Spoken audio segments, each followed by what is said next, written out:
Good evening. I'm going to call the September 25th City Council meeting to order at 6:32, and we'll begin with the pledge. Vice Mayor Gonzalez, will you lead us? I pledge allegiance to the flag of the United States of America and to the republic for which it stands, one nation, under God, indivisible, with liberty and justice for all.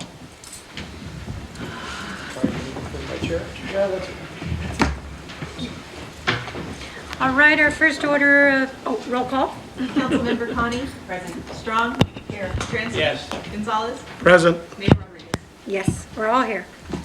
All right, our first order of business is public communication. The City Council welcomes input from the audience. If you would like to speak, if you'll step up to the podium there. Did we pull it away from the wall just a little bit? It looks like it might be back there. Will you pull it out a little before we get started? Just so that I don't have to stand up against the wall. Thank you so much. Thank you. All right, so if you'll state your name and address us on any item that's not on the agenda. Good evening. My name is Jane Camp, and I'd like to comment on the ongoing saga of the City Park. I'm one of the many that are against more concrete and metal buildings in the town. I think we can do better, and my personal preference would be for that money to be spent on young adult trees that are planted before the rains this year, so that they can grow up and provide shade for people and the farmers market for next summer and summers to come. And I know that there are members of the city staff that are solid on the building of the building, but I would hope that the council has the last say. And that's it for now for me. Thank you. Thank you. Thank you very much. Is there anyone else from the public? You go. Go. Well,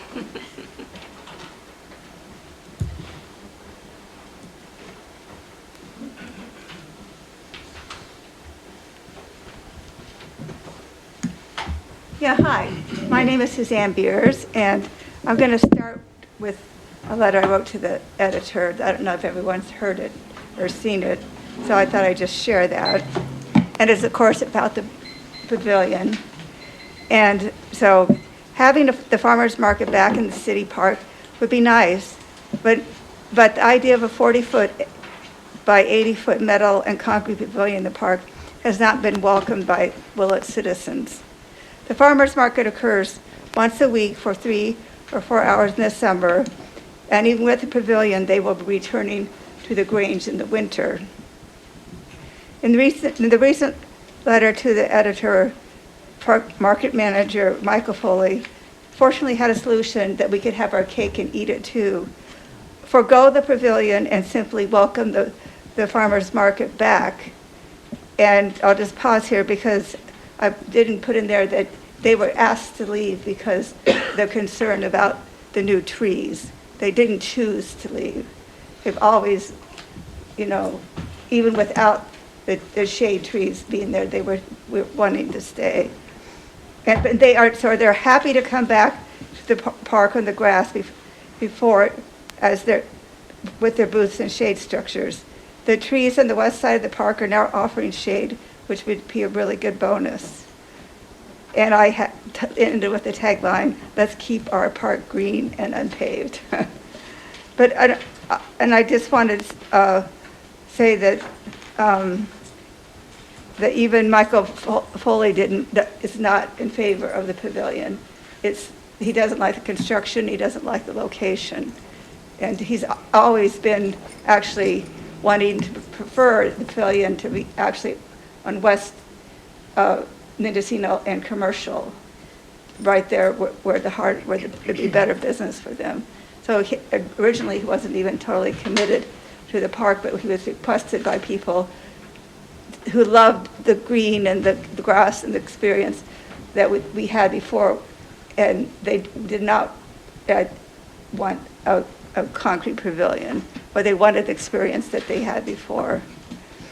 And can I share what other people, someone sent me an email and, You still have time. Go ahead. okay, so she says, this is Sherry, that, she says, remind them that it's not a good idea. Michael Foley is not in favor of the pavilion. It's in the wrong place and the wrong materials.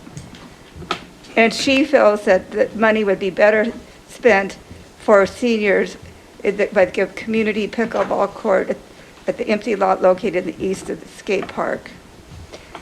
She would ask that the farmer's market let be set up in the north area of the park where they did in the 80s and 90s. The present summer, and then I'll just make it shorter. And then hopefully they can rip out the stunted trees and replace them with 2 or 3 year-old trees, stand a chance providing shades in 5 to 10 years. And that's it. So I got to put her in there. Thank you. You're welcome. Is there anyone else from the public that would like to address us?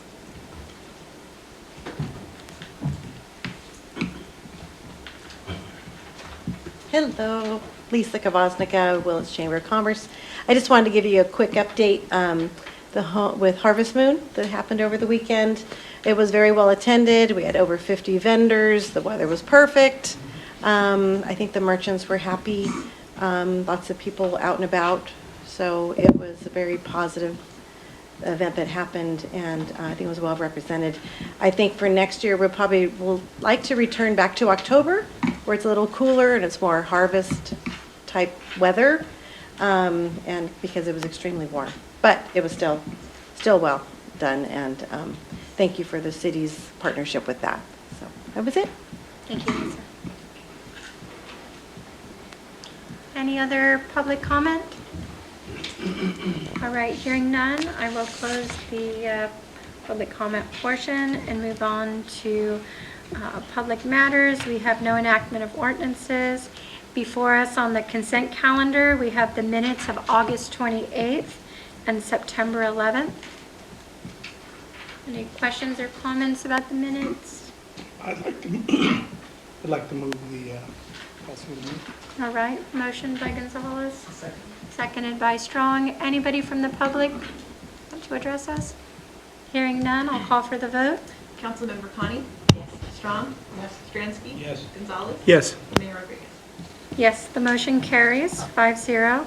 Moving on to monthly activity reports.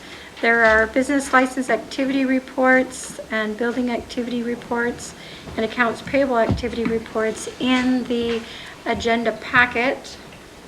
Is there any additional comment about any of those items? City Manager Bender?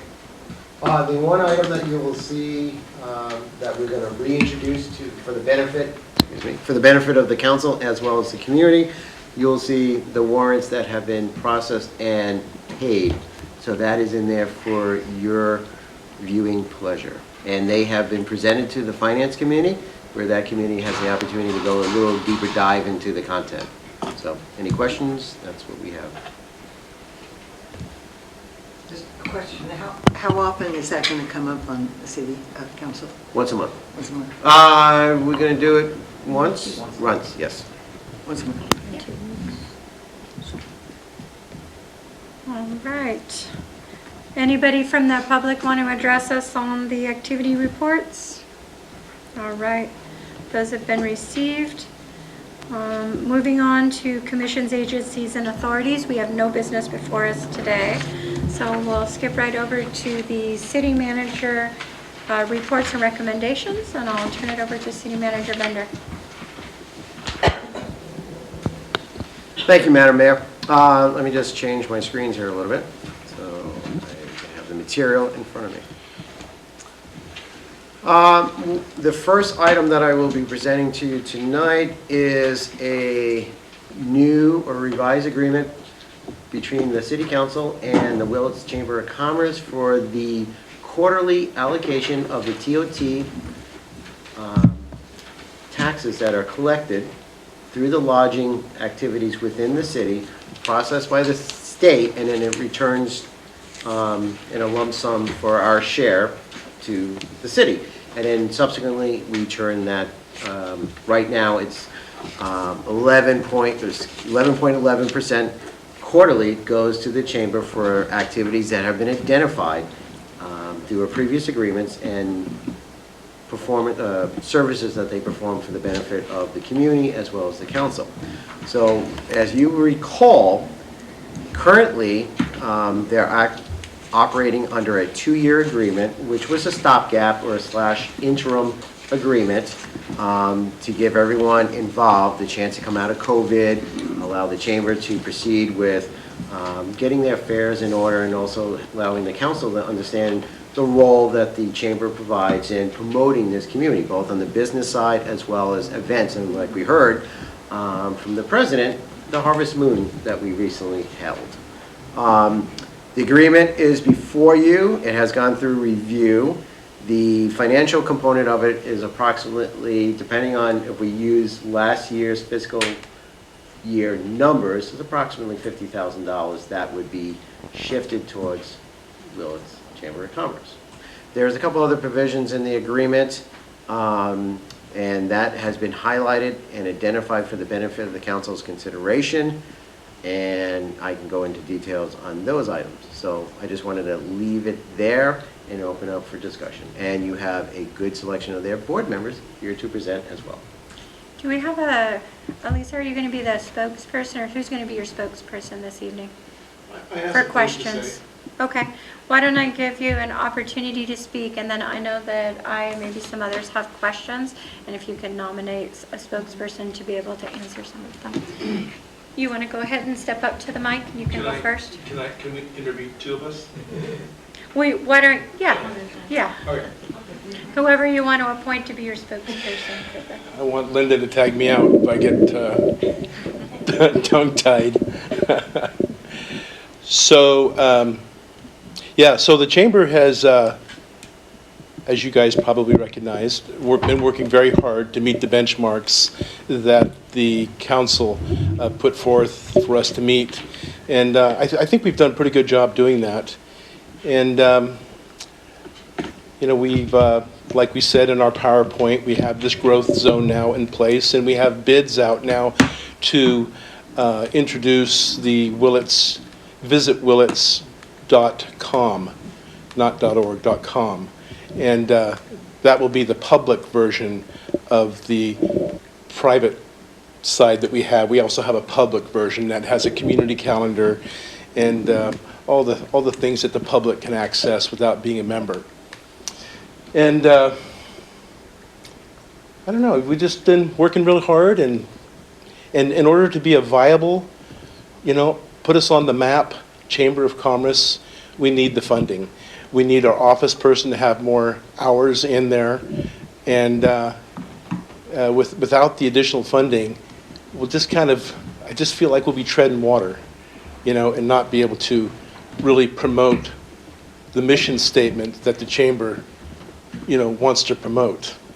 And so that's kind of the gist of it. We need the money, and I know we all need the money, but we haven't had a raise in the chamber since this contract was first adopted, how many years ago, and we've been working off the same amount of money. Linda, would you like to add something? I'd like to speak. I'm Linda Gibbons. Can you step out? Okay. And hopefully you can all hear me. I'm a little froggy. Thank you, City Manager Bender. The amount of $50,000 sounds like a lot of money, but when you figure in that we need a coordinator and that also this growth zone, that will take up most of that funding. The majority of the work that's been done by the chamber has been volunteer, and you're seeing it here. These people have worked very hard. You've seen the car show, Harvest Moon, all of that. That has been volunteer work, right? And a lot of the staffing of the chamber has been volunteers. So the money will go for this software. It's expensive, but it is also what all the other chambers use. It will facilitate a lot of the tourism. It'll facilitate the local businesses being able to put into that and track that and have input into that and give ideas for the events and how to support that. It will really kind of bring us into the 20th century, right? It is more complicated. You know, oftentimes you think of it's just an app on your phone, and it's seamless probably to the business owners, but there's a lot of work behind that software, both in time with our coordinator and also with our volunteers. So I really want to kind of explain to you where the money's going to go. I know that sounds like a lot of money. It will barely cover those costs, and most of the actual hard work is done by the volunteers that you see, the board members. All right, thank you for your time. All right, I'll bring it back up here. You want me to go first, or do you have some? I have some, but go ahead. I can wait. Okay. All right. There was a request for the quarterly meetings with or the bi-weekly meetings with the city manager to be eliminated. And I think that the bi-monthly meetings are probably too often. And I'd like to make a recommendation that we switch them to monthly, but I'd like it to be something where the mayor or representative from the city comes and attends, similar to something like how HasCheck comes once a month and we have a monthly meeting, and we're able to stay informed as well. So it doesn't have to be super formal, but just an opportunity for the mayor or representative with the city manager once a month to check in. The second thing is that I very much think that the chamber has met some of those benchmarks. One of the things, though, that I'm looking forward to seeing change, but one thing that is just worrying me a bit, and I've heard from people, is that we're using the TOT, which is a tax, but there's still some level of exclusivity to being a member of the chamber. And so I'm just relaying some of the concerns that I've heard from community members, that the membership in being part of the chamber, we just got to keep finding ways as you move forward to make sure that even though your membership is exclusive to those who pay an additional fee, that the chamber is also funded through tax dollars. So we want to make sure that we have plenty of other inclusive activities. Does that make sense? Just striking that balance. I'm excited to see the Visit Willits website being an opportunity to create more inclusiveness. And then the last thing is just that, like you had stated before, the backbone of this organization is volunteers. All of you volunteers don't get paid. You work hard, even if you only hosted 3 or 4 events a year. I know how much hard work it is to host one event, let alone several a year. And you don't have anything to benefit from it other than wanting to make Willits a better place and support business owners. And I do think that sometimes this community, and maybe even at times this council, may undervalue the work that volunteers do in the community. They play a vital role. Without volunteers in many capacities and organizations in this community, we wouldn't have half of what we have, right? So I just want to again say thank you. Those are some thoughts I had. And then we'll come back to Jerry. I think the Chamber of Commerce is really doing a great job. The thing I participated in, both the car show and the yard sales, and I have no problem with the money that you guys are wanting. The thing I have a problem with is I think the 5 years is too long, personally.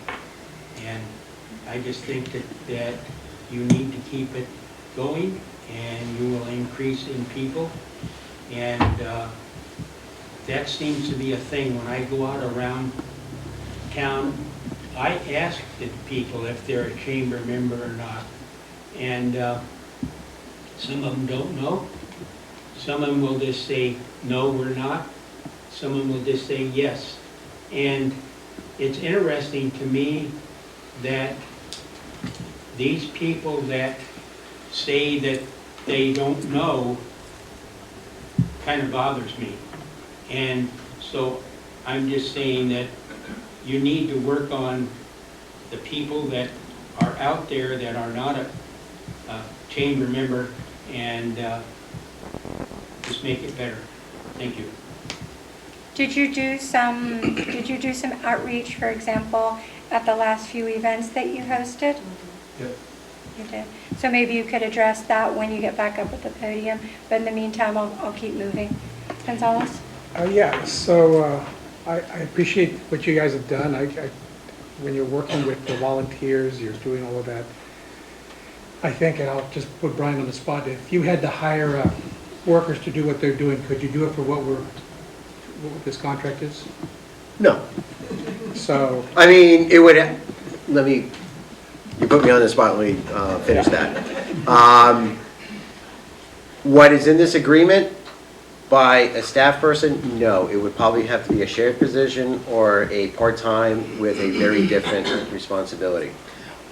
We couldn't do everything on that, on the list that's being promoted. We could do some, but once again, I would have to direct to council, what's your pleasure? We couldn't cover all. You would have to identify your top 4 or 5 items. and I guess what I'm getting at is that the value to me is that, yeah, we could, if I were LA, they probably have a division that does a lot of what you're doing there, and they don't use volunteers because, you have to pay people's salary, you pay for benefits and all of that, and office space and computers, and after you're done with all of that, I would think that you're probably doing it cheaper than what we could do it for in government, and especially since you're able to draw on volunteers. And so I guess we could too, but people would probably expect to get paid by the city. So I think that I look at that as a plus. I think I echo what Sabrina says about making sure that in the past, the chamber in the past, and I'm glad you're doing the new website, that folks can get into. The value was call the chamber, find out if we're not conflicting with another event or whatever. The chamber was that resource, and I hope that as you go along that you capture that same spirit again with some of the new folks, while at the same time I like the idea of the software thing. Old people like me probably don't embrace it as much as young folks, but I know that like my daughter and her generation, it's all about what's on the phone and what's there, and if you capture that aspect of it, all the better. So that's what I got. Anything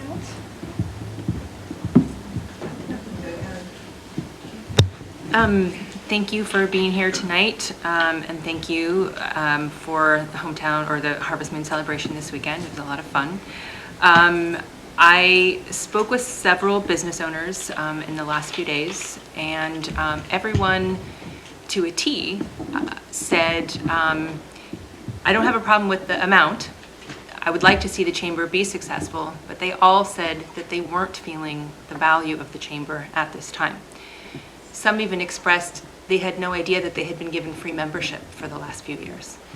So there's work to be done, and I know you know that. I'm preaching to the choir.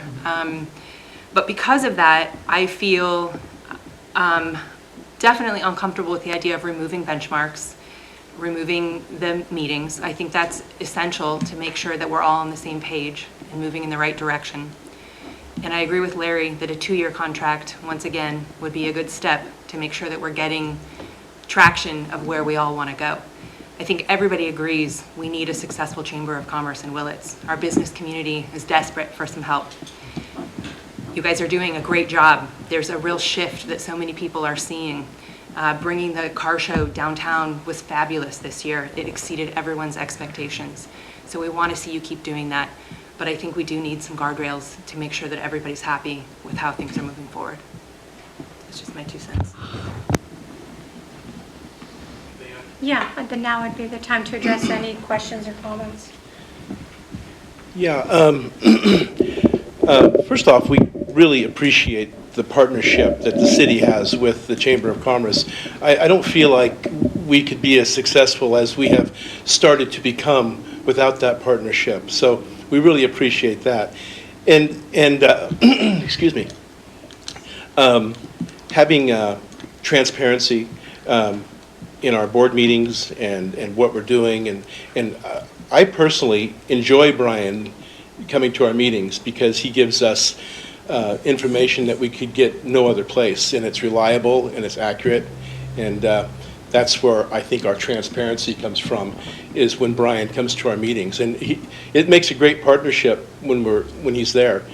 And bi-monthly meetings, I think what we meant by not having bi-monthly meetings, if I can speak for the group, and disagree, please, if I'm wrong, is that we didn't want our coordinator coming and having a one-on-one chat. We wanted to be a part of that process. So we're happy to have meetings. It helps everybody to be transparent and to have clarity about what we're doing. And you guys have great ideas too. So what else would there be? Larry Yeah. had a comment. What was, the outreach, right, Larry? What outreach is being done Yeah, to right. inform business owners? Thank you. You know, a lot of people didn't know that we suspended dues. You know, we just stopped asking for money. And so they didn't know whether they were members or not, you know. And but the reality was, not that we had a whole lot to offer at the time, but everybody was a member. But we didn't really have that much to offer during that transitional time anyway, you know. So I get it. I mean, I've heard the same thing. I've had people say the same thing to me that, you know, yeah, I'm a member, you know, or no, I'm not a member, you know. It was difficult. But like I said, the tide's turning and things are coming full circle. And this increase will really make a difference. It'll help pay for this new program that's coming up and give our coordinator more time in the office. And she desperately needs that. 24 hours is just not enough. You know, she needs to be there, you know. So would we see somebody there 5 days a week potentially? We would like to see our coordinator there 4 days a week and the 5th day a volunteer. That's what we would like to see. But it would be staffed Yeah, 5 days a week? it'd be staffed. Yeah. So we're happy to meet with you guys. We'd just like to do it with a board member. Yeah. So if I answered, I think you answered all Yeah. the questions. Okay, I'm going to jump up here. My name is Danette Rigo, and I'm one of the newer board members in this last year. My husband and I own Essential Fleet Services. And one thing I wanted to comment, Sabrina, to your question about outreach. So at the Harvest Moon Festival, it was such a great opportunity. We went to every single vendor booth, and we went to every single business, and we introduced ourselves. We shared about the Chamber of Commerce. We shared about our membership benefits, and we took the opportunity to meet people right where they were, either in their brick and mortar or in their cottage industry that they brought as a vendor. And so it was a great opportunity, and I feel like this was like kind of our coming out party. So we had our information at our booth. We were able to share one-on-one with people, which was really valuable to get to meet them one-on-one. And that's more to come on that, like John said, because we actually have the infrastructure now that we can talk to people about, and we can invite them to come to our website and share with them the things that we are building upon, and invite them to the next board meetings and things. And so just wanted to specifically address that we're using every opportunity we can now to engage with our community. And I know that our chamber president, Lisa, and our coordinator have also done their Wednesday walks where they'll walk around and meet different businesses, and so it's happening. It's a groundswell. So I think this weekend was a great time for us to kick that off with kind of a formal introduction with our actual membership benefit package. Did that Thank answer your question, Larry? Not really. Okay. That's okay. Anything else, Mr. Stransky, that I can address? No, it just bothers me when I ask people if they're in the Chamber of Commerce and they don't know or know. And that, you know. Yep, we have work to do. We still have work to do. That just, you know, some of that responsibility falls on the business owner too, though. I'm Yeah. just making a comment, Yep. John. Oh, that's good. Yep, thank you. Thank you. While you're still up there, I just want to point out Yes. that on the night of the event, I walked around with my car show shirt that every year I buy a car. And I think I mentioned to them that people thought I was with the chamber Yeah. and they were like talking, as I walked around talking and walking my dog around the event, people were thanking me for this. I go, I'm not with the chamber. I bought the shirt from Yeah. them at the last event. Yeah. And, so obviously people really enjoyed the event and it looked like you'd been talking to some people. You said, are you gonna? And they started, and I'd be like, almost apologizing, I'm not them, but they're over there. Yeah. And so I just want to point that out. Yeah, thank you. All right, I'll open it up to the public. Is there any public comment?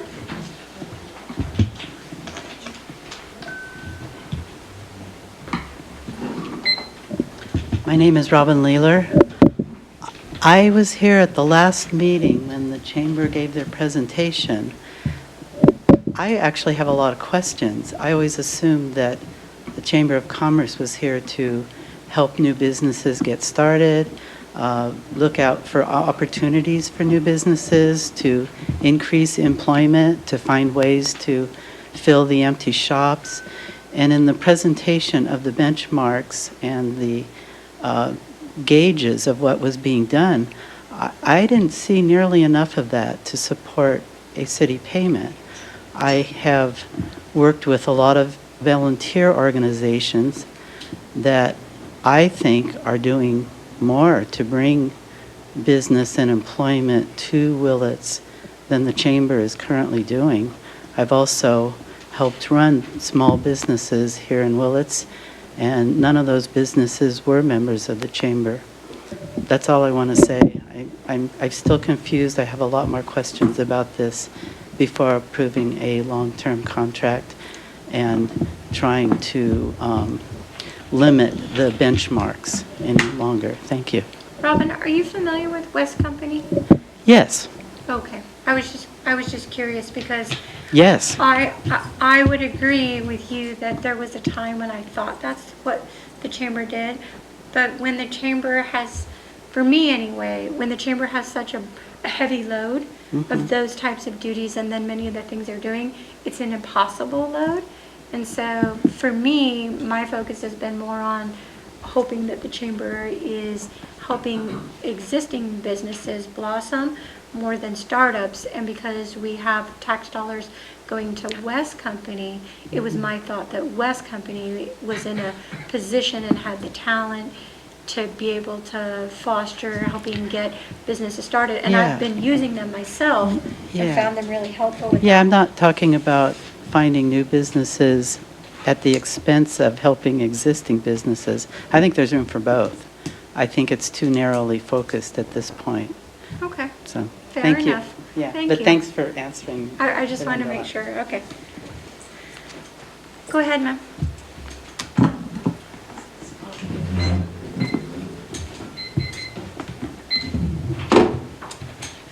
Ragda Zakaria, 226 Willits. I just have a suggestion. I was very much involved with Santa Rosa Chamber of Commerce, and of course, this is different scale. There are 14 to 15 corporate business in this town that I met with their CEOs or whoever, and I think it would be good to hit these corporations because they have employees and encourage them to be a member with the chamber, because that will give you an exposure. Just my suggestion.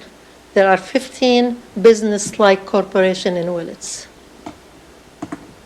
tucked in the aisle. Just a suggestion. Would you like to address it?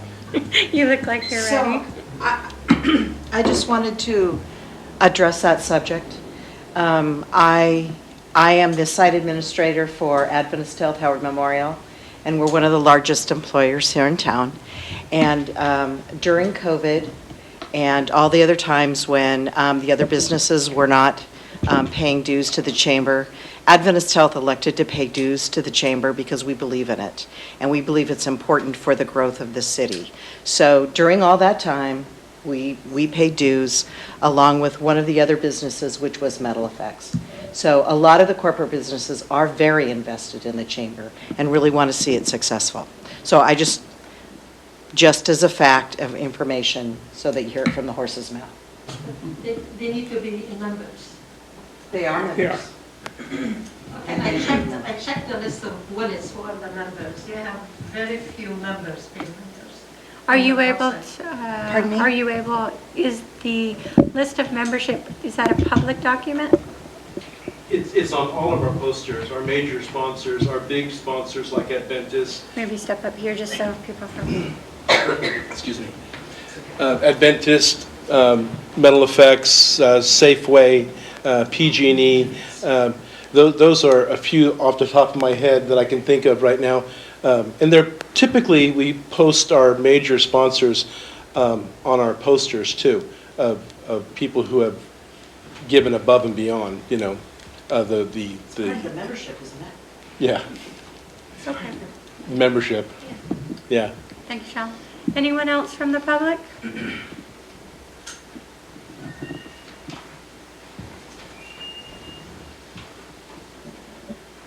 Good evening. I'm Matthew Albanese, and I just had a couple of comments and suggestions. Every month the city puts out the new businesses that start, and I'm not sure, maybe you already do. My question is, do you have any kind of outreach for all those new businesses that come in? Do you call them as soon as they start getting business licenses, or do you just wait for them to approach you during special events? This is kind of the question I would like to point out there. And, I think I'd also like to point out that there's a growing number of businesses with Spanish-speaking owners. If you don't have anybody sitting at the booth who speaks Spanish, that's going to be difficult for them to approach you, to even ask questions. Communication is one thing. You can just put stuff in paper and everybody goes bilingual, but there are people who just feel more comfortable if there was somebody they could speak to on a regular basis. And if we're reaching out to new businesses and new people, having a welcome packet, just before they're even a member, just having a welcome packet, say, welcome to Willits, we're open to businesses, we are the chamber, this is what we do. Long before they even find out who you are, that would be a suggestion that I would make as well. Thank you. Two good suggestions. Do you have either of those? Can I address that? Yeah. Thank you. Well, we have a welcome packet now. Thank you for that. And we also have reached out to the Hispanic community just recently because we'd like to get them more involved in the community. And I can't pronounce the name of it, but it's an organization that was at the... Nuestra Alianza. Thank you. They're going to start attending our meetings, and they're going to help us develop another event. What's it called again? Day of the Dead. Yeah, but how do you say it? Dia de los Muertos. Thank you. Thank you. And so that's a real exciting idea that we have that we're going to try to evolve and to make the Hispanic community feel more a part of our community by having an event that specifically addresses the Hispanic community culture. And so we're very excited about that. I hope it evolves into something, but it takes people. That's a big event. And but the what's that organization called again? Nuestra Alianza. Yeah, they're very excited about it. They had a booth there too. Yeah, we talked a lot that day about having the altar and a procession and all the things it takes to do that. So we are addressing the Hispanic community. It's very important to us, and thank you for that input. And at the second meeting of every month, if you look inside the agenda packet, there's a list of all the new businesses. But keep in mind that some of those businesses, for example, like contractors, they may not have a place of business inside the city limits, but in order to do business in the city, they have to have a permit. Thank you for pointing that out to us again. And just to address your comment as well, we do have a board member who has a business in town, a barber shop, Mr. David Cruz, and he is a Spanish-speaking member of our board and now very actively involved and very excited about being that representative for our Spanish-speaking community. I met him. It's happening. And Yeah. he's pretty excited. Yes. I don't know how I didn't mention That's okay. I got you. May I also suggest separating the term Spanish-speaking from Hispanic? Because I'm fully Hispanic, 100%, but I don't speak Could- Spanish. Okay. So do you just want to separate those two things? He is very Spanish I would speaking. just like to just say that. Okay. I don't know what his Just a full suggestion. ethnicity is, but he is very Spanish speaking. I'm always looking for new board members. He's fluent in Spanish. Okay. All right. If there's no further comments, I'm going to, one last comment. Just another idea. My name is Nikki Caldwell. I have a question. I'm wondering, hearing you, how you want to approach the new businesses and hearing that statement over there, is there a way where we can put a welcome letter with our business license? So if the city would give out the business license, that would just be a plain, simple, welcome to Willits here. If you're interested, there you go. Would there be any conflict of interest first? I don't think there's any problem for a form letter to go out to do businesses that identifies resources. like Is the there any chamber. objection from the council? No, I've often wondered why we don't do that. All right. So it sounds like something, good suggestion, something that could move forward. Okay, we'll work in partnership on that. No one else from the public, correct? Okay, I'm going to bring it back up, Kara. Well, just a quick comment regarding the fact that a lot of businesses now don't know whether they're members or not, because you had several years where you were not collecting dues. So I think it's very understandable. They go, "What? I don't know." And maybe also you weren't in a position to have a lot of contact with those members, whether they're members or not.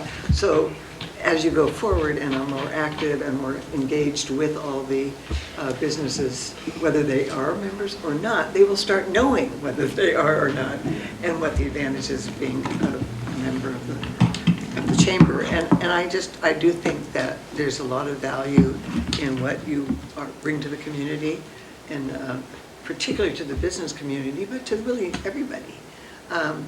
I kind of agree with a couple of comments being made that maybe a 5-year contract is a little too far, into the future, that we like this collaboration that's happening and the give and take of getting to meet with you more often, hearing how your events are going. So I think either a 2 or 3 year contract might be good, as it can just kind of keep the ball rolling in the right direction.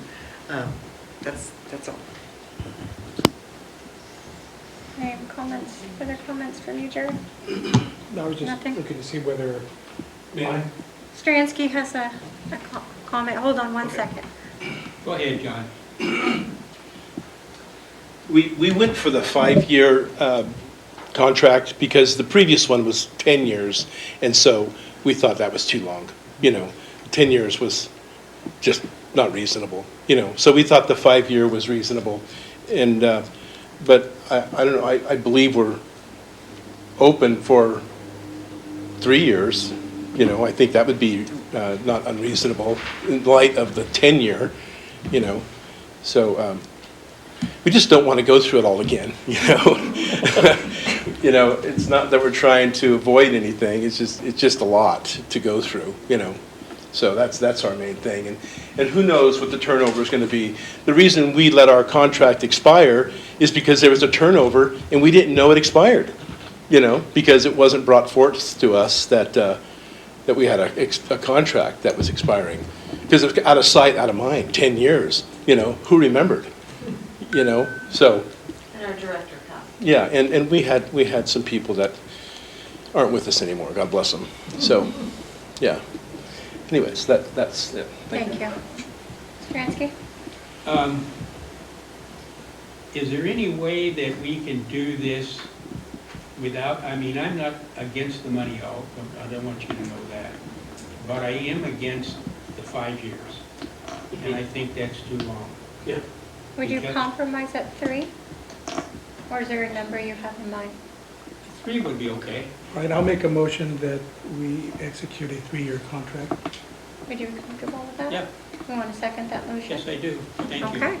All right, we have a motion and a second on the time, but let's discuss the full contract Yeah. and further So one thing that you had brought up was the bi-monthly meetings, and if that's too often, we can also maybe amend the motion to change that to something that's more agreeable to all Yeah, parties. would you be willing to add in, to change it to a, because I would support it if we had a monthly meeting with representative from council present?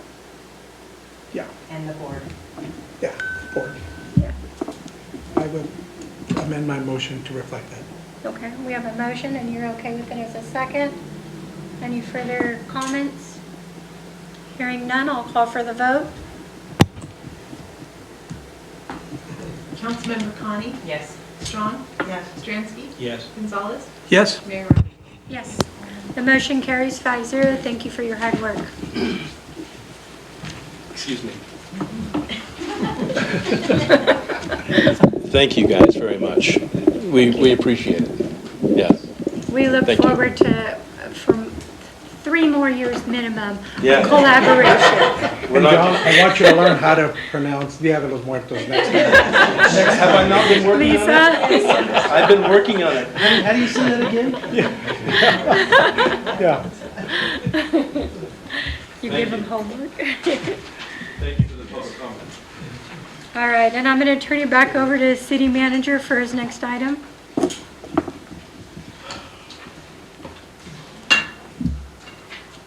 Okay, thank you.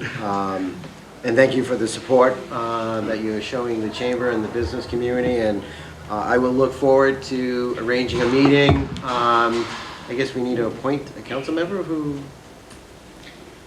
Go ahead. I would suggest that at the next mayor's appointment, that you make it one of the mayor's, Okay. just one of the mayor's standing appointments. Okay. Does that seem agreeable to everyone? Okay. And I'll just, if there's a meeting before my term expires, I'll participate, and then going forward, it'll be whoever the mayor is will make the selection. Okay, thank you. Once again, I think we've been doing this in the last several meetings, is just doing a running tab of the various projects. And I just want to, I've heard from a couple of council members and members of the public. Staff does apologize for the disturbances we have been creating throughout the community. It's not been ideal. Some of these projects we scheduled in-house, some of them were thrusted upon us, and we've been doing our best to coordinate. Bear with us through this, the dust and the disturbance and the traffic and the commotion and limited access. The returns are going to be amazing. We are making investments that have been delayed. A little bit of pain goes a long way in the reward that we're going to bring to the community. So once again, I think I mentioned this at a previous meeting. If any property owner or business owner has a concern about how that impacts the construction activities, impacting their property or their business or just their comings and goings through their property, please let us know. We can make adjustments with the contractors. So that's out there. Walter has been doing a good job in getting updates, especially from Argonaut on the 2 various projects they're involved in. We try to get notices out there. We're learning as we go through new capital improvement projects. We'll be doing a little bit better on the engagement process and getting messages out there. And I throw that back out to the council. If you hear comments, let us know too. We may miss those, and we can't do our job until we hear those items. So once again, we have these 4 projects, and I also have one that's not on the agenda and came in late, but I just want to throw that out there as well. The underground utility project is not listed for an update because that Walter will provide that under 9A. So, Walter, the podium is yours. Hello, Madam Mayor and City Council. Yeah, give you an update. Let's start with the 23 Pavement Preservation Project.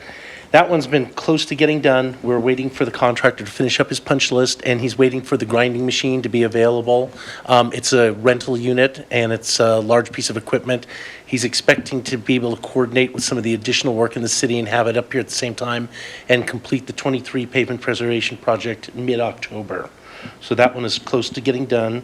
Right now, we're also in the middle of the 24 pavement preservation project with Argonaut. They're expected to get done the third week of October. Today, they finished paving on Walnut and Locust. They also finished this morning on Blosser from Highway 20 to Franklin Street. All those roads have been repaved, and they will be getting striped within the next week or two. And so they're drivable. They're all paved right now. The 24 PPP, they will be working on a vegetative swale. That's the next big portion of that. And then tomorrow, the last part of the paving project are dig outs on East Commercial from Marin Street down towards North Lenore. They'll have that, and they're working on those tomorrow, and they'll have those done by Friday morning, and that'll be reopened. They made a mistake. They had put no parking signs that were supposed to be dated tomorrow, but they dated them today for some reason. They got them out and they dated them a day early, unfortunately, and that was the contractor's mistake, and I've spoken to the project manager, and I know it caused some inconveniences and stuff, and we apologize for that. The contractor said they're just going to be more aware. They're trying to go through them very quickly and get them done, and their staff just put the wrong date down. They put them out, but they should have been dated for tomorrow, the actual closure that's going to happen. The other one's the Main Street Fiber Optic Project. That's a state project that we're overseeing with Caltrans. They are done with all their digging. They are doing the last portions of cleanup. They will be restriping. They will be done within the next week and a half with all of their portions of it. So that project will be done, and Caltrans will close that part of it out. We have the Bechtel Road PG&E Sidewalk Project, which they expected to start on the 16th, but they're a little bit behind schedule. They signed a contract with Gelati Brothers. This is on the sidewalk improvements on Bechtel and the road adjustment there. They're expecting to get full swing next week. They have signage out. All their equipment is there. They've had some submittals to send to us, and they've had a few adjustments to make. So they're just running about a week behind schedule, but we should expect by next week they're going to be heavily in construction in that area. They will be doing traffic control. Their first signboard said the road was closed. That was a mistake. I had them change it, that it'll have traffic control there. The road will not be closed. There'll just be some delays. And that project is expected to run into late December, early January. The bulk of the work will probably be the next month and a half, 2 months, though, where it'll be heaviest with road construction. Then the last those are those projects on the verbal reports. The next one is 9A, which I'll incorporate into it, so. Can we just pause Yeah. for a quick second? The bus loading zone on the Bechtel Grove, when will that be 100% complete? Which one is that now? The loading zone for the Locust buses? Street. Locust Street, thank you. That they paved, that's all paved today. They're going to be striping by next week and everything. They're getting the striping company up here. I mean, it's usable now. The buses can drive on it and everything. I saw it usable, but there's still a lot, as of yesterday, Yeah. there's still a lot. As of today, they did all the paving They today. finished it. Yeah, the paving's completed I down looked at there. it yesterday. Yeah. Okay. The next part of that project is at the northern end near Walnut Street. From where the sidewalk ends, there's a vegetative swale that helps with drainage, and they're going to be forming that out, and then that'll be seeded and planted, and that'll help with drainage in that area. So the other thing that Argonaut was able to do at the corner of Locust and Walnut, there's a property owned by the school district that had a failed 40-inch culvert there, and the whole roadway had collapsed, and what it was doing was impairing and affecting drainage on the city roadway. What they did is they worked out a trade with the school district. They used that as their staging yard, so they didn't have to drive very far and could keep materials close, and they repaired that whole road and culvert for the school district. So that's going to help tremendously with drainage already this winter, and it assisted the school district in getting it done and not incur that cost. They just did a straight trade across for using their yard space. Yeah.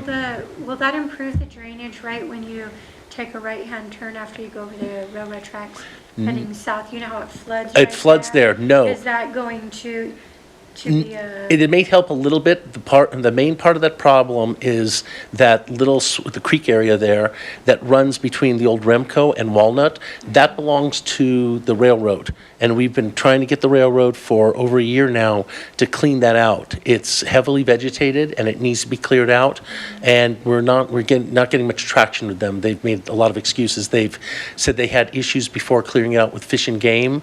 That area needs to be cleared out to help with that flooding situation. situation there. So I'll be working with Jim Lance and putting together a letter and trying to push them along to get that taken care of, because that is impacting that drainage in that area, Is yes. there anything that council or community could do to encourage the expedition of that, to expedite it a little quicker? There's a couple areas that we've talked about. I think it's starting with the letter, and we've made numerous contacts with them and haven't gotten anything, and I think we're just going to have to start by drafting a letter and, demanding that they take care of this. Because I know in the past, the flooding that happens because of that lack of drainage, I guess, Yeah. at this point, affects that first couple of property owners there off that first street there that Every year, multiple times. they've had Yeah. to put sandbags out to keep it from flooding. Yeah, And the fire department and the police department and city works, they all have to address it because people don't use common sense, and every time it floods, somebody gets stuck in the middle of it and Yes. takes up valuable resources. we put a lot of signage up. We do have a failed culvert there that we'll be working on, but most of it is because of the railroad, because of that easement that they have through there that needs to be cleared out. And it extends not just to that area, it goes past the arch on the other side. There's some impairment also there in the creek area. So we're working with them on that. They have another location here off the parking lot that they own at the end of, over behind the houses where oh wait, she left and stuff. There's several houses that flood over here because they also have a drainage ditch there that we've asked them to clear out also. Yeah. Jim, at any time, if it seems like maybe the mayor at the time or council reaching out and having a meeting like we've had in the past about issues would be helpful, will you let us know? I'm sorry, are you? In regards to abating the overgrowth in the creek there? You're wondering whether a meeting with the property owner, an Correct. informal meeting with the property owner Yeah, would be if that beneficial. becomes, That, it might be because staff efforts have fallen short. sometimes having to look at an elected official's face. Yeah. Sometimes It's like helps me, fear it does, in it anybody. helps me. Because I know, well, you know me, I'm frank. Right, And right. I'm going to be frank with, and I imagine anybody who's sitting in my seat's going to say, hey, I have to answer to my constituents, and if you're not doing your job, I'm going to let them know you're not doing your job. I think it's a good idea, I'm all for it. Okay. Sounds like we have a plan. I think we should look at that. That might be a good idea to elevate it to that right now, yes. Okay. Yes, go ahead. Walter, has the paving been completed yet on Blosser between Highway 20 and Franklin? That's done, yes. That's done now? Yeah, Okay. you can, I was after. there a couple days ago and it wasn't. Oh, no, it got done today. Actually, if you drive after the meeting, it is beautiful. It looks smooth. They did a great job. It's really nice. It needs to be striped yet and everything. They just did it, and the roadway's amazing from Highway 20. Thank you so much. Yeah, There are a couple of community members who have sent me dozens of emails over the last couple of years, so Yeah. I appreciate you taking that on. Go take a look. We're very proud of it. It's really, like Brian said, there's a little bit of pain, but the gain we're getting out of it, by the end of the year, there's going to be so many areas that are going to have such a marked improvement, and I hope people appreciate it then, yes. Thank you. Mm-hmm. I drove through it on Friday and it wasn't paved yet. You had to kind of go down the dip. Yes. And with a trailer, that dip is quite a drop. So, yeah. Yeah, no more. It looks really good. And everybody being confused about how to access. Yeah. All right, well, wonderful. That's glad to see things are moving forward. And yes, the inconvenience in front of your business is no fun, so we'll just stay focused on the completion and how much better things will be. Yes, exactly. So, Madam Mayor, I have one more update on a facility that Okay. came in late. We talked about, angry faces and, people you don't want to be stared down by.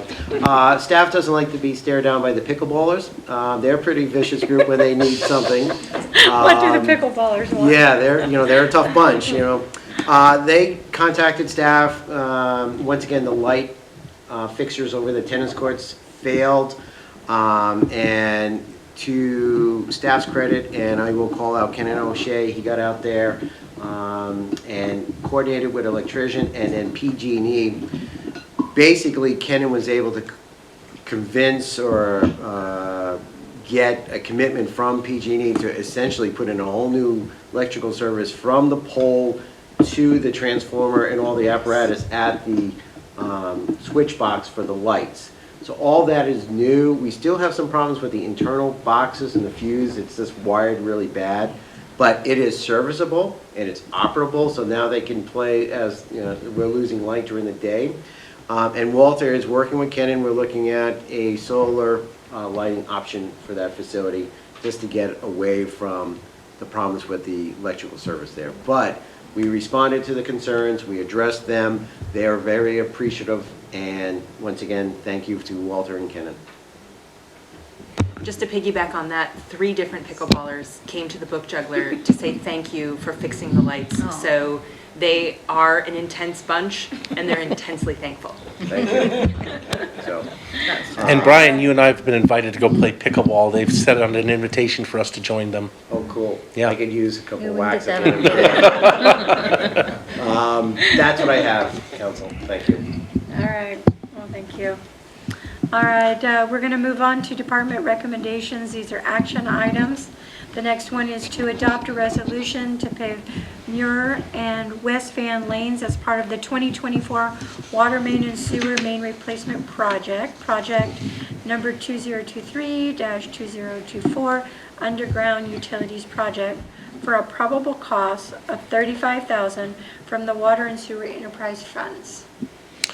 So right now, we're in 3/4 of the way through the steel water main and sewer replacement project. When we were working on West Van Lane, and what happened was we looked at the condition of the pavement there. It was very poor. We were doing all the sewer laterals and the water lines. The plans were originally called for the disturbed areas to just be repaved over. Those areas are very narrow, those roadways, and they're heavily trafficked with pedestrians.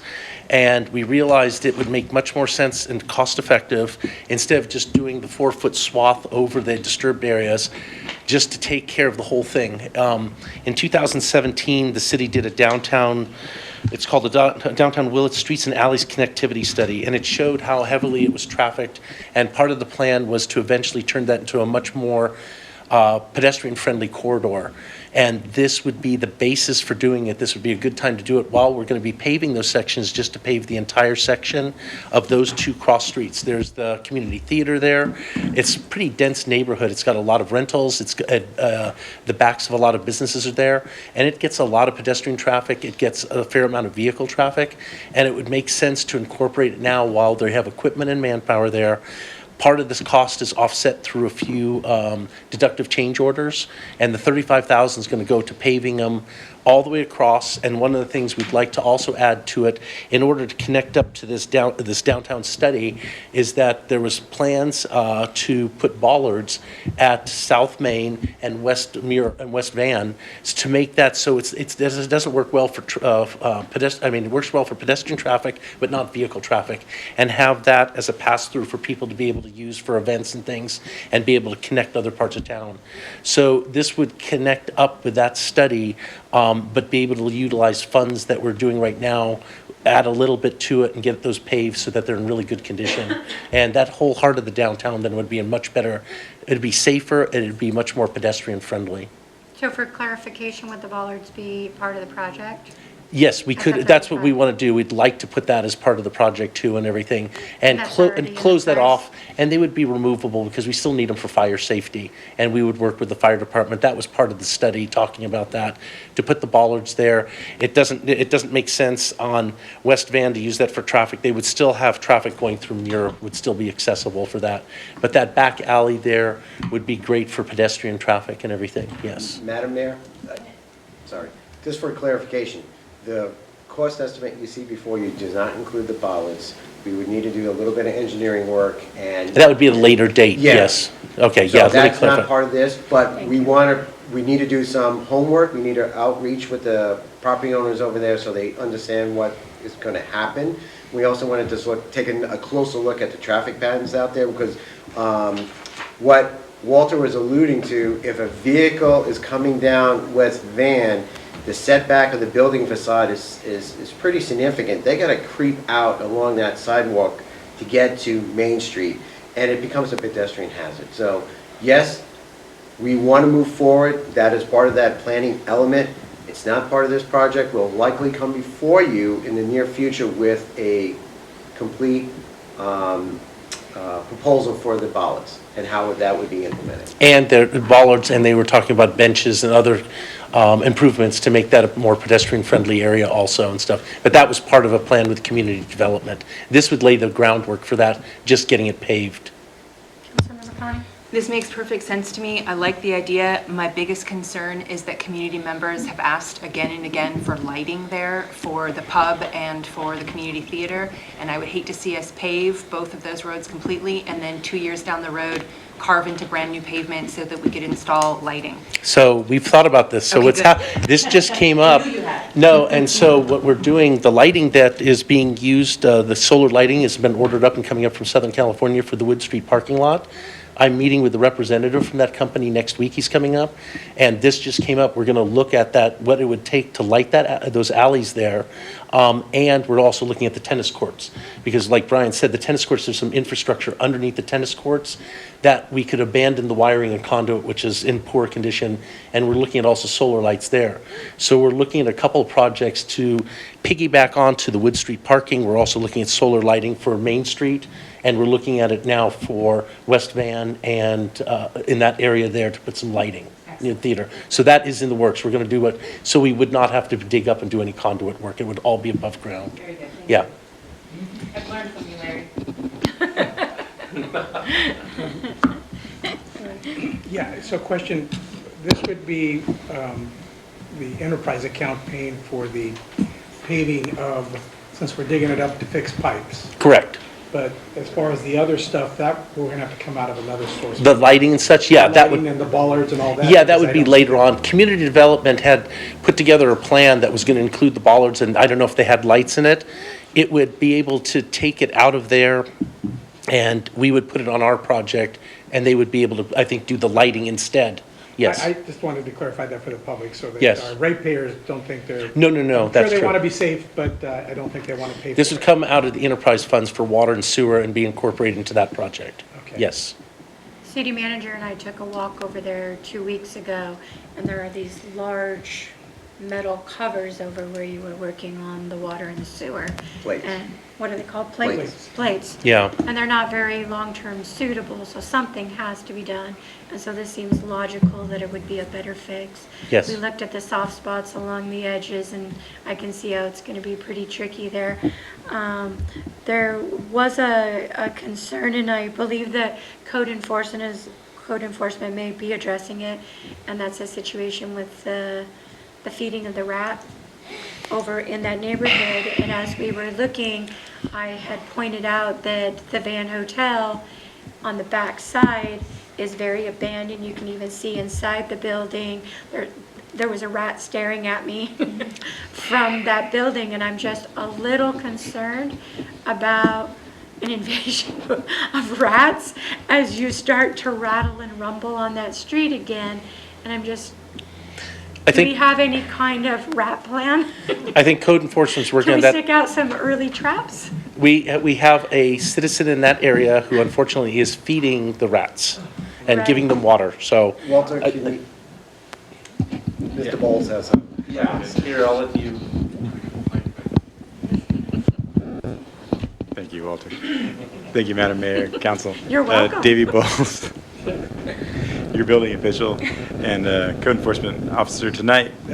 Phil Davidson's our code compliance officer. So we did, as you know, we are in the works with the Van Hotel. We did serve them with a notice of abatement of a substandard building. One of those health and safety code violations that they are tasked with mitigating is their rodent harborage. And that is what that place is. It's a rodent harborage you could textbook picture inside there. So they are under contract with JD Zastros right now. They did go in there in June and set traps and bait, and they are on a monthly rotation. I do believe this construction right by has really worked up the rats and basically made it a little more visible. They've always been there. It's not, I don't believe it's a new, higher population. All of a sudden, I just think now we're actually seeing them now. The rats are pretty brazen I coming believe out. they've been there. Yeah. And we have approached the citizen there who is feeding the rats. It's misguided, but the attempt is to feed them out of self-defense. If I feed them over there, they won't come to my house. So it's a little misguided. We've asked her to stop. I think it's going to take a couple more requests, but yeah, we are working on that, and we do have an active pest control company in the van right now. So how often is the pest control intended to go there? They're monthly. Monthly? Yeah, their contract said monthly. Can we make sure that they have a recent visit before Yes, we we can. start rumbling down the street? I just don't want to hear from all the neighbors that it got worse in our attempt to make it better. Okay. Thank you. And then the other thing is that we make sure that we notify the neighbors of the preceding work that will take place. I would imagine we'll give them proper notice that there'll be some street paving there because they won't be able to drive up to their homes. Yeah, when we were working in the area, it's so dense and so close, they've been door to door and talked with all of them, so yes.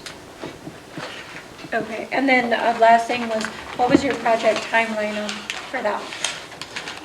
We're working that out. Their main focus is first to get done the first parts of the contract. They're going to coordinate that when they have their paving crews up there, and that'll probably be the last part. It'll probably be next month that'll be done, Okay. before the end of October.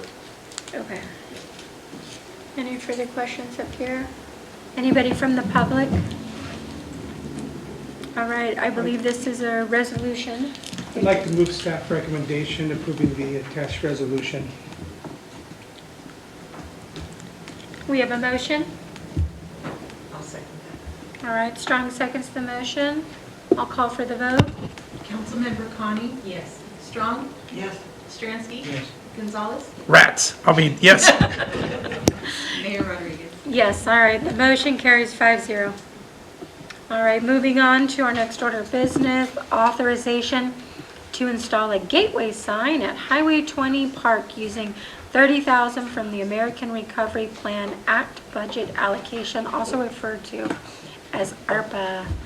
We've been discussing this for so long, it's exciting to see something happening.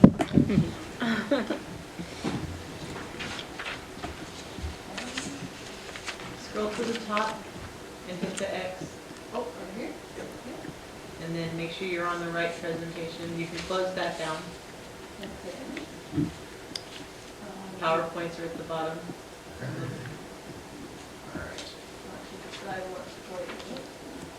It'd be nice to the computer rodent. It loves you too. We'll try. Got it. Good evening, council members, Madam Mayor. So my name's Leilani Shine, contract planner with Community Development Department, and presenting informational discussion on the gateway sign today. So the location for this sign would be at Highway 20 Park. You'll see there's 2 location markers there. So this sign would be located to the east, where the black marker number 1 is shown. So as you're entering Willits on Highway 20, it would be the first sign that you see on your right side.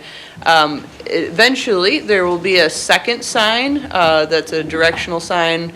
We don't have the cost estimate and the designs to present for that today. That is currently being also processed. This is the design for the sign. It was created by Terrain Landscape Architecture. They're also the firm that worked with us to come up with the East Commercial Street plan. So this is going to be a design that includes wood materials. Both sign faces on each side are wood, and those are also wood posts included. The actual details for the sign itself, roughly overall sign height is 6 feet and 1 inch in height. The signposts are a little lower at 5 feet, and the overall area for sign face would be about 34 square feet for each side. This is a non-illuminated freestanding sign, meaning there's not electrical or lighting components shown here. And this sign does comply with our Willits Municipal Code Section 17.54.200 for freestanding sign requirements.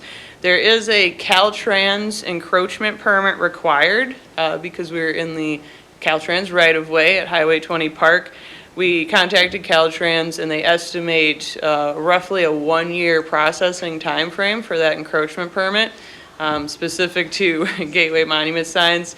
They said they would try their best to work with us and potentially maybe shave a little time off, indicating that could be maybe a month or two. But it sounds like a year is their standard for a gateway sign permit. The cost, this estimate was provided by Paramount Sign Contractors, Inc. They're located at Redwood Valley, and then Terrain Landscape Consultants forwarded this estimate to us. The material cost would be $22,770. The installation cost is estimated at $4,800. City of Willits sales tax is at 9.125% for a total of $2,077.76. So when you add all those up, material, installation, and the tax, your total cost for this sign is $29,647.76. And this falls within the ARPA budget, the American Rescue Plan Act, where we had budgeted $30,000 for this gateway sign project. Any questions? What type of wood will you use? Oh, you know, I'm not sure we. It was redwood. Was it redwood? I believe it is. Okay. Yeah, I guess I can double check with that, but we could use redwood. Would it Yes. be locally sourced redwood? I Preferably? suppose it could be, we could ask them to do We could ask them to do that, yeah. If they could, yeah. Okay. I just think that it adds a little bit more value to the project if it's locally sourced redwood. I think it would be appreciated. Sure. Stransky? What kind of finish is going to be on it? Well, it'd be a paint finish. I'm not sure we specified the type of paint. The sign itself, yeah, will be painted out, but I believe it'll have a clear protective finish on the redwood then. What's the life of it? I don't know, we'd have to ask the manufacturer, Paramount and everything, yeah. Yeah, I don't. I suspect it would be easily 10-plus years. We might have to do some maintenance work occasionally to make sure the finish is kept on it so that it keeps fresh looking. You know, I think our crews would be able to do that as time goes on, just do a clear coat every 5 years or so. Yeah. And my next question is, why wasn't it had a light on both sides of it to see in the dark? I think that would take more of an encroachment permit with Caltrans. We have some available electrical, but it's much further away. It would be much more involved. We could look at a solar lighting option that would be much easier to put in infrastructure-wise. We could do that afterwards, yeah. Because I really think that it needs that, because not everybody just drives in the daytime. True. And so if you're going flying down the street, which they do on that street, they're going to be past it before they can read it and see it. Yeah. Once we get it in place, we could look at solar lighting options for it that don't require a big infrastructure and wiring. I would Yes. suggest that. Okay. Two things. One is, since apparently Caltrans doesn't care about us wanting to get this up and running in a real timely manner, will the cost increase, or do we buy the materials and it sits on the shelf? Because the way inflation could go, this may end up costing more than $30,000. So that's one thing. And then my suggestion is for the backside of the sign, I would like to see Willits thanks you for visiting, so they get another shot of Willits on the way out of town. Just a thought. Sure. Yeah, we could definitely ask them to make those edits, and this cost estimate that they provided is good for 30 days, and I believe they issued it on the 16th. So yes, if we ask them to revise the lettering and it goes past 30 days, there's the chance that this estimate could change. If we are going to try to source the materials locally or find a different route for finding the materials, we could potentially order them ahead of time and have them on site. I think, Walter, if you've got space to store them at services and I facilities. just worry that with nothing seems to get cheaper as we go along, so. They could manufacture the sign now and just wait until we get the encroachment. Yeah. Yeah. I want to, Go ahead. I like the look of this, and I want to make sure that we acknowledge the efforts of so many people over the years who have tried to make this happen, especially Lynn Kennelly and Ron Moorhead of the Chamber of Commerce, who sat in endless meetings at the Revite Ed committees to make a gateway sign come to reality. So I'm really happy to see this. I know that there's been some tension between the South End merchants and the downtown merchants, but I know for a fact that downtown merchants will be concerned that there isn't something on this that says, hey, if you turn left, there's more Willits, there's parks, there's museum, there's downtown, there's train depot, and that was something that was discussed many times during the Revite Ed discussions about a sign there at Highway 20. So even though I think this is great, I do a little bit feel like it's a missed opportunity to direct people to more amenities in town. I know we got that snazzy green highway sign that says downtown Willits left, but to my eye, it doesn't really do enough to indicate what all is at the left turn. So just my 2 cents. I don't want to bomb the project because I think this is great, but a little bit of a missed opportunity.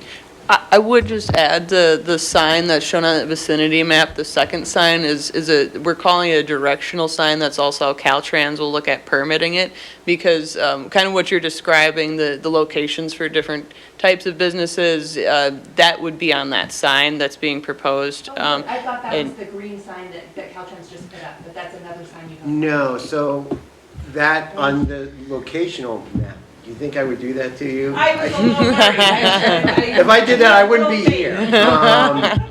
So no, so it's almost a package. This is a gateway sign that's kind of advertising the whole community, welcoming and saying goodbye. But the other sign is the one the downtown merchants has asked for. That's the one that, I don't know the exact verbiage, but make the left, and it denotes certain businesses, opportunities, parks, museum. So yes, that sign is going to be the number 2 location. Got it. Okay. So we had to separate them. So basically the logic here is if you... Wayfinding. Is that a wayfinding? Yeah, it's not so much wayfinding, it's kind of more directional. It's telling people, drivers, motorists, to take a left at the intersection, you'll find a downtown, or a more traditional downtown, with those opportunities, businesses, cultural, I think it talks about museum, library, and all that. What the intent here is, from an aesthetics point of view, the Highway 20 Park kind of pinches down a little bit at that western edge, so the location of the gateway sign fits that space nicely. And now, so you caught the attention of motorists. Now that directional sign is a little further down before the intersection, and they have a chance to decide if they want to, let's venture north on 101 or Main Street. So that's what that is. Couple of items that was presented. The cost was, what you just saw was $4,800 for installation. That is if we had professional, the manufacturer provided. We are going to do the installation in-house. So we still have to incur costs for materials, and we're still trying to figure out if we want a concrete base or a slab just to reduce some of the weeding maintenance and whatnot, maybe some landscaping elements as well. So we have some cost savings there. And as well as during the conversation that we had regarding the park signs, this is the same manufacturer, same contractor. They're going to put a coating on there that adds some life to the wood, because as I mentioned there, in wood signs in this area is experiencing from extreme wet to extreme drought, and the wood is cracking. So they're adding something to the wood to stabilize it, and it also has an anti-graffiti type of finish on it. It's not going to prevent activities, but the cleanup, it's more of a smooth surface, so we can do a cleanup. Perfect. All right, anybody from the public want to address us on this item? All right, would anybody up here like to make a motion?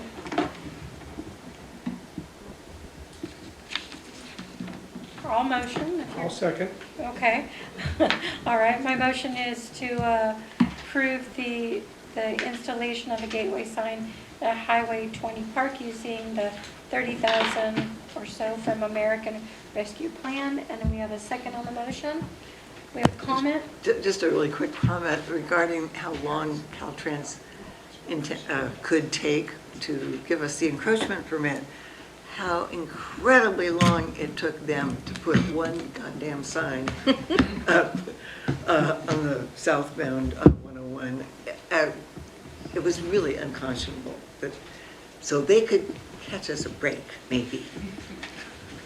So city manager and I did have a conversation about that this afternoon, and I reminded him that several years ago in this chamber, the Chamber of Commerce hosted a forum for Willits business owners who were concerned about the highway bypass, and members of the Cloverdale business community, as well as their former city manager and Public Works, or not Public Works, Community Development Director, were here to discuss their process of getting highway signage after they were bypassed, and it was taking exceedingly long. They ended up getting, I think it was Senator McGuire involved, and amazingly, that really sped up the process with Caltrans. So I suggested to Brian that that might be an option that we could take to make this happen sooner rather than later. I was thinking how I recall a few years ago, we would meet with Caltrans regularly when we were working on the downtown project. And as a council member, I know we had COVID, but we haven't had the opportunity to attend a meeting with Caltrans. And maybe it's time that there was an opportunity for council to attend some sort of meeting so that we could give feedback on what our constituents are wanting from us. Heck, let's just invite them to come here. I will say that Yes. Tasha Alstrand sits on the MCOG board as a representative of Caltrans, and she's very receptive to Willits' ideas and has given me good information on a couple of different occasions. So if there's anything this council or our community members would like to pass on, she's a good conduit. Right, could we get her as an invited guest at, say, a transportation meeting? That would be a good idea. She'd probably be happy to zoom in. Because then the public would be able to attend at a transportation committee meeting, and there would be at least 2 council members there. I'll make a note. Okay, that sounds good. Yeah, I was just going to suggest during the transportation, if there is an item that's related to Caltrans, that we do invite them. It'd be a great forum to have them there. Yeah. Because we have some other items, including a light that was down, a pedestrian light that got knocked down in an accident 2 or 3 months ago over by Taco Bell. And they're taking forever to get that done. I've been in contact with them, and all of their processes are so slow, and it's just their bureaucracy.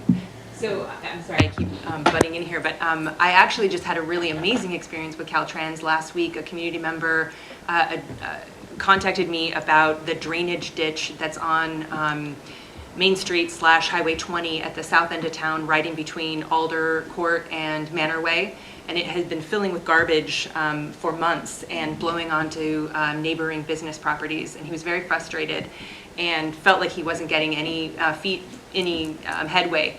And Kenan had talked to him and said it's a Caltrans issue. And anyway, I ended up going onto the Caltrans website. They have a website for their local maintenance yard, and they have this easy to fill out online form. I described what the problem was. I literally got an email the next day, and then today I got an email that said the problem is resolved, your ticket is closed. And I called the gentleman who contacted me, and he said, yeah, they were here on Monday, it's cleaned up. So that was amazingly fast, and maybe it just takes using that website and having community members and council members reach out to Caltrans and be the squeaky wheel, because that worked. I often tell people, put it in writing. It gets a better response in writing, so maybe using took 5 minutes using on their that website. form online Yeah. was helpful. Yeah. Okay. Madam, I want to One say second. a side story to this. I sit here for months and months and listen to that there wouldn't be anybody coming through town because everybody was going to go over the freeway. And I wish that they could all be here today and just drive down the street, that's all. Yes, Madam Mayor, I just want to point out, there was a motion and a second made, but the council member to my right mentioned about potentially a new verbiage on the backside of that sign. Would a friendly amendment to that motion?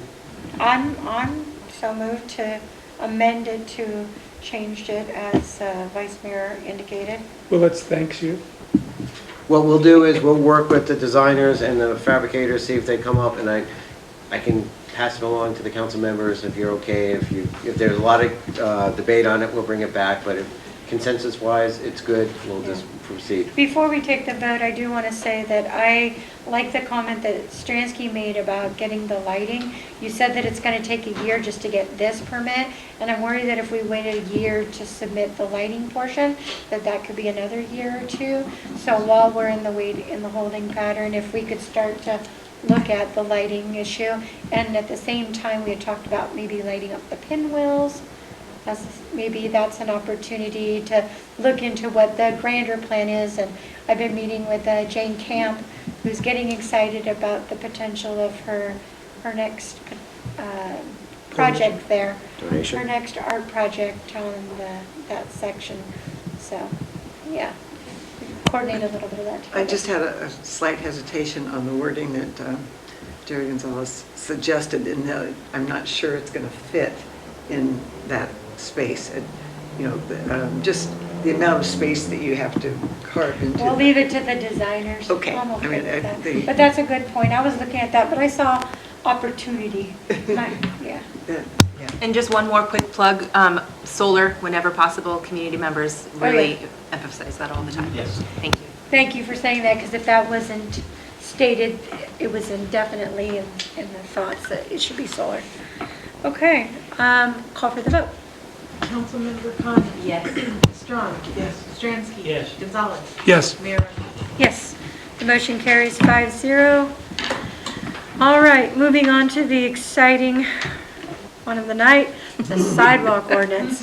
Hey, we put a lot of effort into this. All right, We enjoy ourselves with it. tonight is a presentation of proposed amendments to the sidewalk ordinance. And I'll turn it over to Leilani Shine. Thank you, Council. Contract Planner, Leilani Shine, Community Development Department. Can you speak up, please? Oh, sorry. That doesn't amplify you. Sorry. Okay, so this is our third informational discussion about sidewalks today. And so in the past, we've met November 8th in 2023 and also May 22 this year. And the background for why we're talking about this today, we're looking at the primary elements of sidewalk ordinances.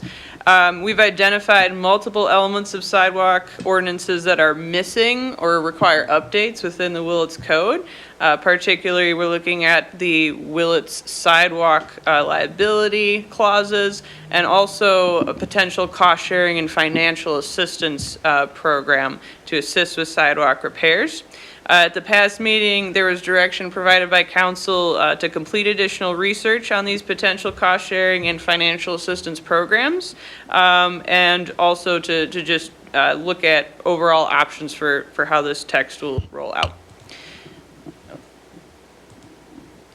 So today we'd like to get guidance. Staff is looking for guidance on the attached fact sheet, and this is something that council's seen before. We have modified the language a little bit regarding the potential cost sharing or financial assistance there. The other elements we would like to have some input from council on is the liability and point of sale ordinances that are in attachment A, the resolutions to adopt those ordinances in attachment A, and also the potential fee waiver program that was discussed. That would be 2 years of waiving all permit fees for sidewalk repairs. How council would like to prioritize areas for sidewalk repairs throughout the city, and how the city could potentially assist funding repairs completed by private property owners. Keep looking back. So the fact sheet has a background why Willits is making the code revisions. It also references the State Highway Code section 5610, and also why property owners should fix their sidewalks regardless, and contact information, how they can get in touch with staff, next steps for fixing their sidewalks. The liability ordinance is also something that council has seen before. So although state law requires private property owners and makes private property owners responsible for repairs, California courts have held that the city can be held liable for injuries as a result of private sidewalk damage if the city has not adopted a sidewalk liability ordinance. And without this ordinance, abutting property owners have less incentive to maintain sidewalks or to report or eliminate tripping hazards, even though they currently are required to do so by state law. The language that's provided in attachment A is references both it's from the city of Oakland and the city of San Jose.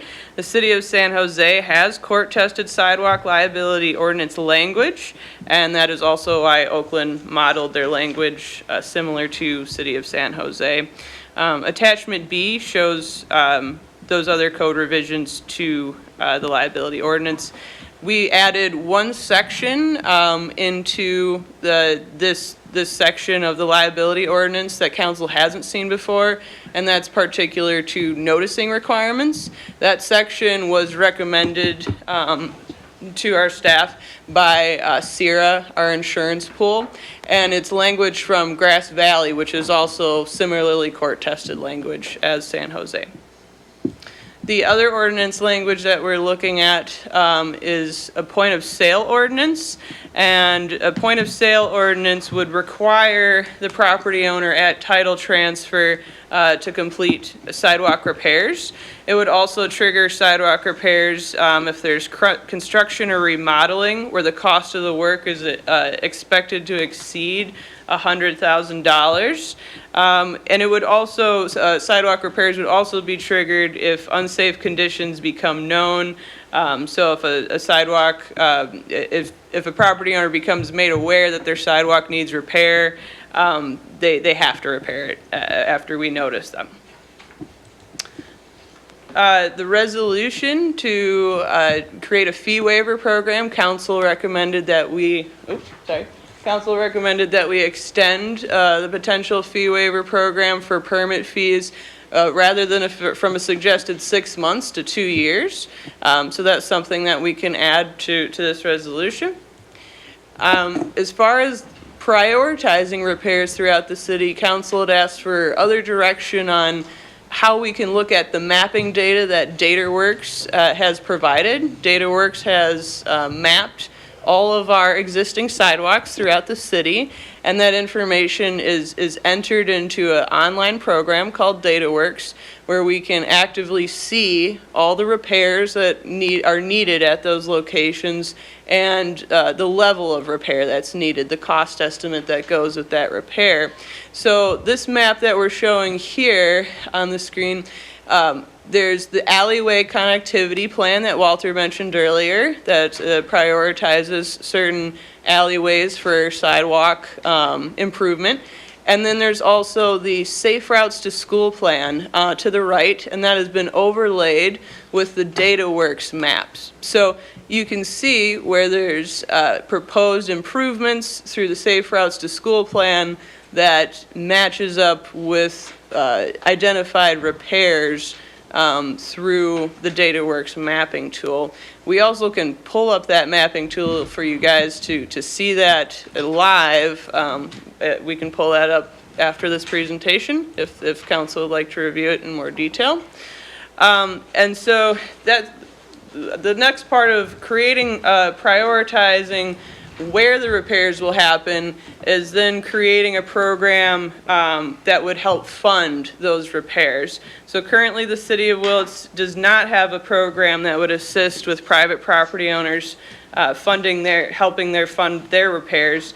There are different cost sharing or financial hardship programs used by cities throughout California. What we're suggesting today and would appreciate feedback on is a program in which the city would provide funding for subject repairs as a 3% payment based on the property tax assessment for private property owners. So to qualify, property owners could submit an application, provide a copy of their annual property tax bill to the Community Development Department at the time of submitting their application. And the property tax reduction of 3% could be applied for a period of 5 years to applicants who complete the sidewalk repairs. And this property tax reduction would be paid by the city directly to property owners after the city has received annual property tax funds from Mendocino County. So I would appreciate any feedback council has. I tried to go through that a little quickly, but I know we're going to want to spend a lot of time on a lot of different parts of it. Any questions to start out with? I'll start with Stransky and then Gonzalez. On number 2, it says to code, the C is really something I think, I mean, every time you look around, this homeowner has to foot the bill, and the city owns the sidewalk. No. No. Yeah, No. yeah. You just talk to the guys and tell me that it's no. Okay. It's a city sidewalk. Yes. It's a city sidewalk that's in the city's right-of-way, and it's within the boundaries of a particular lot, privately owned lot, but the sidewalk itself is a public sidewalk. That is correct. Thank you. So anyhow, somebody's going to have to work on that one a little bit. Meaning you. Well, can you be more specific? Yeah, the city can do it, or somebody, but the private owner of the property shouldn't be responsible for something that the city owns and something that I mean, you have to make your sewer line inspection and fix it if it's wrong, no matter what that costs, before you can sell it. And now you're just putting another one on it. But that's existing law. There's existing statutory law, the Streets and Highways Code of the state, that requires the owners, the private owners of abutting land to maintain the sidewalk that's on their property. So even though it's a public sidewalk, it's part of the city's sidewalk system, and it's considered public property. By law, all abutting private property owners have an obligation to maintain it. And in addition, the California Government Code requires local government to be responsible for damages resulting from a dangerous condition of public property. So on the one hand, we've got a street and highway code that requires the private property owner to maintain that sidewalk that's fallen apart in front of their yard. And at the same time, the California Government Code section that says, the city, if you know about a dangerous condition and you fail to take care of it, you will be responsible for damages. And so what happened about 10 years ago or more is the city of San Jose case was decided and pointed out these two different competing or seemingly inconsistent laws, and said that the city can impose liability on the property owner for failing to abide by that street and highway code section requirement of maintaining the property. And so you can have, by city ordinance, establish that the private property owner not only has this duty to maintain under the statute, but also liability for resulting injuries and damages, and a duty to indemnify the city. And so dozens of cities since over the last 10 years have adopted similar ordinances to the one that's being suggested. So in reality, the owner has to take it and fix it and whatever, and the city owns it. Yeah, that's right. And so if let's say somebody stumbles on a piece of sidewalk that's in poor condition and breaks their nose, that person who is injured could file a lawsuit against both the private property owner and against the city. And in reality, what would happen is that the city, we would turn this over to REMIP or CIRA, and CIRA would hire an attorney to represent the city. And they would also likely tender that lawsuit to the private property owner and say, we'd like you to indemnify us. We have a city ordinance on file that's existing law in this city that says that you need to indemnify the city for any losses that we have. And so as a practical matter, what happens is the homeowner's insurance company pays these damages of the person with the injury and indemnifies the city to the extent that the city had to pay any costs. Thank you. I think that Jared was next, So but I'll come back to you. I guess the one, I looked at the funding scheme where basically I go fix it and then I submit my paperwork and then, but basically as a property owner, I'd be putting it up front. And I don't think some of our residents would have the cash on hand to get it done. So they'll do like they do with the rest of their house. They'll just kind of kick the can and hope it doesn't get worse. So I think I would like to see, and maybe as a city, that we create a fund that we can take care of certain sidewalks, maybe with the idea that there's a lien or something on the property or something, but that way there's something immediate, because there are going to be some folks in a different economic situation that can't afford to do it and wait for the taxes to be paid and then get it back that way. I guess I just would like to see a model that maybe has that option, you know, so that as the city has different ways to attack the problem. Could I ask, is there a certain amount that you would tie to that idea? I guess I would look to you folks that know sidewalks and what it costs cement-wise and kind of go, the average house is blah, blah, blah. And I got to tell you, the other day I walked from my house all the way to Muir Mill Road, and a couple spots where I don't know, people did sidewalk repairs and there's asphalt there, you know, so. Yeah. Does that qualify if I fix it with asphalt, or do I have to get it all the way up, you know? And I'm not sure who did those repairs, or if the city or the folks doing the work now, or somebody did. And I know what happens is you do asphalt as a temporary thing, and I've seen a lot of temporary fixes, you know, after, I think we've got a couple of little bridges in town that are temporary fixes. So. I'd like to get back to the liability issue. My husband and I own our home here in town, and we also own the building that the book juggler is in, and I'm very concerned about liability shifting to me. But I also understand that this isn't something that the city is doing to me. The state law already says I'm responsible for taking care of that sidewalk.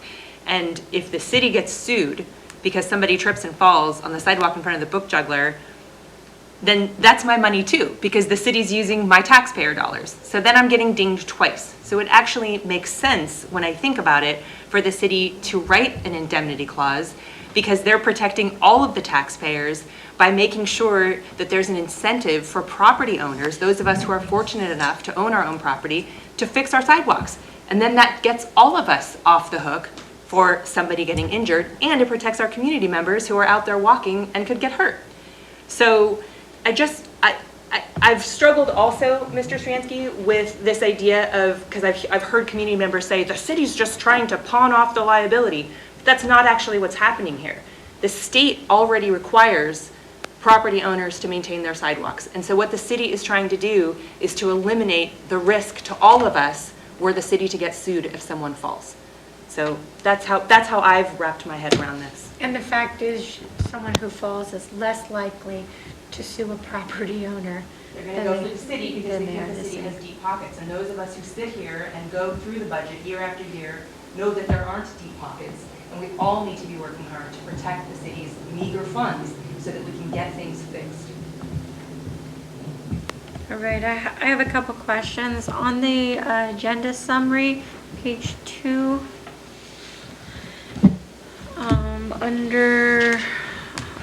it's the second page of the summary report, under personnel impacts. What does self-certify specifically mean in this reference? Under personnel impact, personal impact. It says personnel, but is this?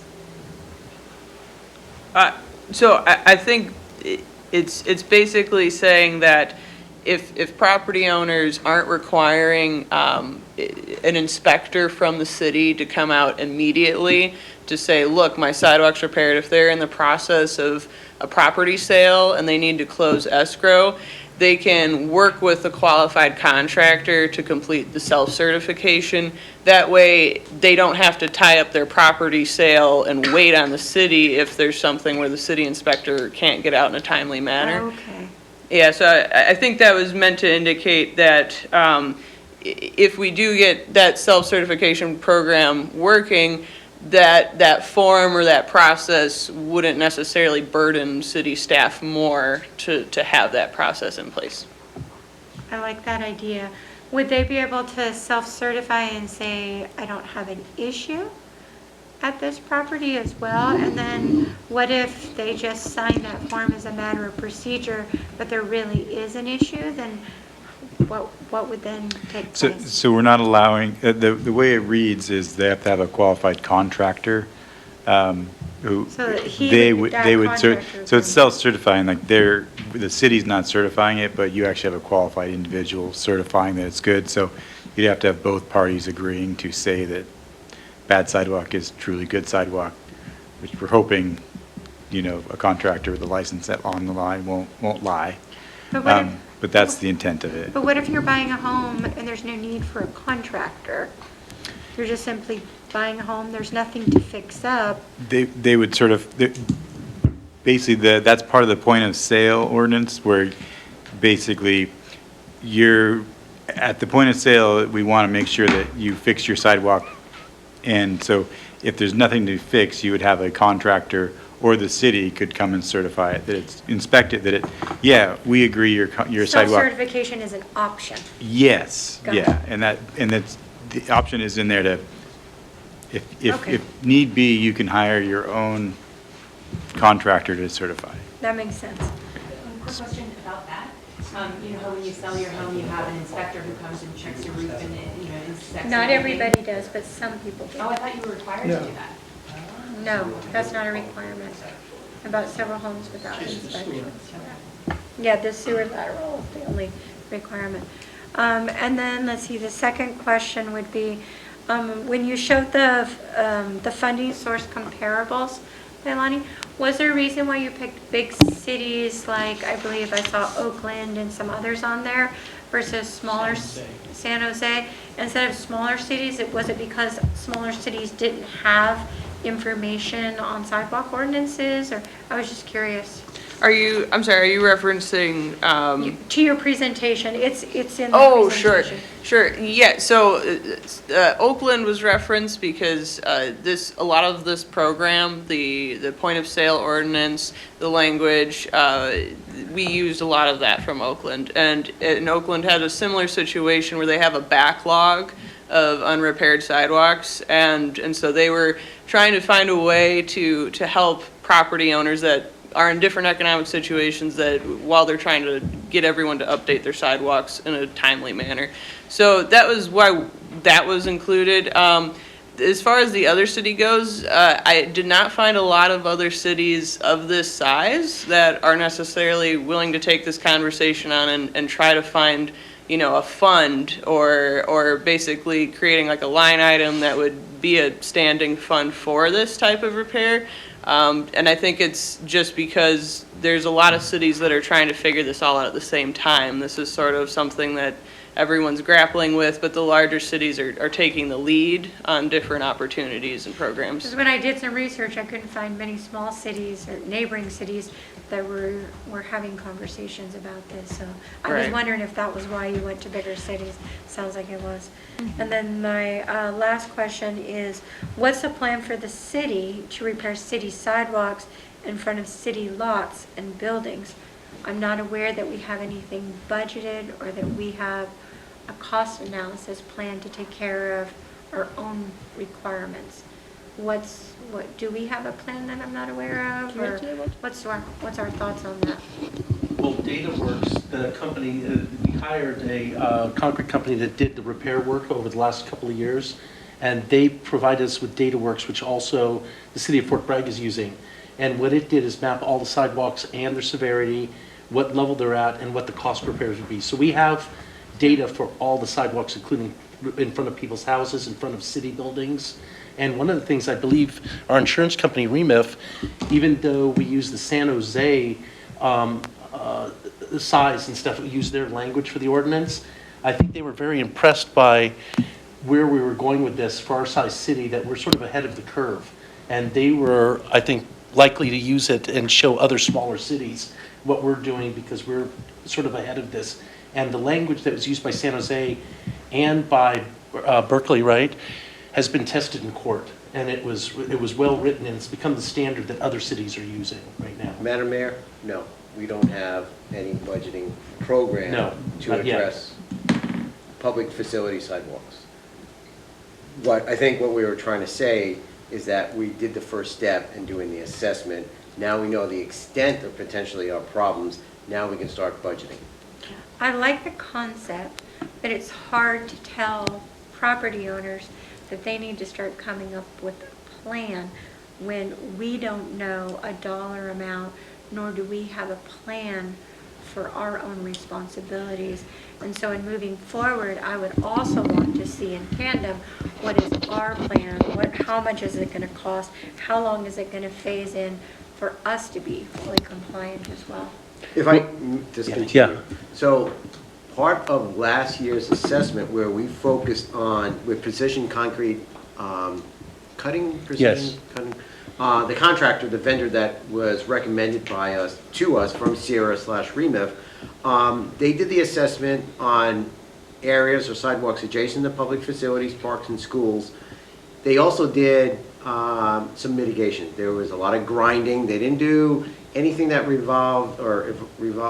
consisted of altering panels or laying new concrete, but they did go in and grind and cut back some of the tripping hazards and some of the gradient issues. So we took the first step, and that was part of the assessment was roughly a $37,000 project from last year. Yes. So we took the first step. We did take the first step, and I appreciate this. Maybe this is step 2, but I do feel like before we can ask homeowners to take another step, we also need to take another step. Is just my point. They marked out, it was pretty extensive, they marked out every sidewalk we have, took pictures, they're geolocated, and there's a price for every one of those sidewalks. You can look up an address on DataWorks, and you can find out how much that section is going to cost. So if that's true, Yeah. then we should be able to run the numbers and say, oh gosh, Yes. it's going to cost the city $1.2 million or whatever it is. Yes. So that we can become in compliance with our own sidewalk Yes. ordinance. And that's what I'm asking for, for that Yeah, information. we just got the DataWorks program, and we're just integrating it into this, but we do have that ability with the pricing they gave us and the direction they gave us, yes. That's good, but it's hard for me to say, let's move this sidewalk ordinance forward when we don't even know what the cost to taxpayers is going to be to comply with our own. No, but they're ordinance. sort of separate. Ours is, everyone has a responsibility. The city and the homeowners all will have responsibility. Right, and I want to know how much it's going to cost the city. Right. To come up to compliance as Okay. well. Yeah. I'm not Mayor, saying no. You commented a minute ago why there weren't any small cities represented, or why we only cited large cities. And while we have been in discussion, I just looked at the city of St. Helena, just very recently this year has adopted an ordinance very similar to ours that places a liability on property owners who fail to maintain the sidewalks and have a duty to indemnify us. And St. Helena, I'm told by Brian, is a member of CIRA as well. And we contacted CIRA a month or so ago and asked them what they thought of our proposed draft ordinance. And they wrote a letter back saying they're all for it. They think this is very good. This is what they encourage all of the participating cities to do. I wish we had the resources of St. Helena. All right, I'm going to go to Connie and then to Strom.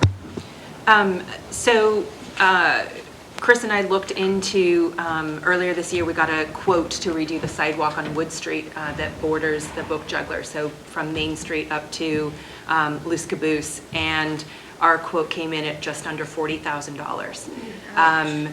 We can't afford to do that right now, and it's going to take us a while to put our ducks in a row.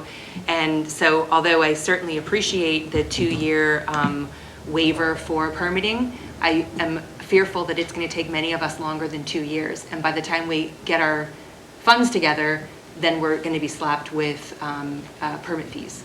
So I understand we can't just leave it open-ended, but I just wonder if there's some way to consider property owners who are applying for a permit to redo their sidewalks, if there's some way to consider what their financial situation is, so that you can give them, a possibility of waiving or reducing the permitting fees.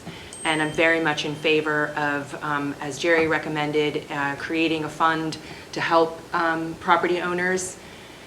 Sorry, I keep saying I hear it. I will try to work on that.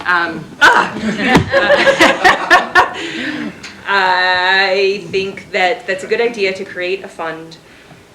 I like the idea of it being tied to ultimately the sale of the property. And I had one other thought that has just run out of my brain. I think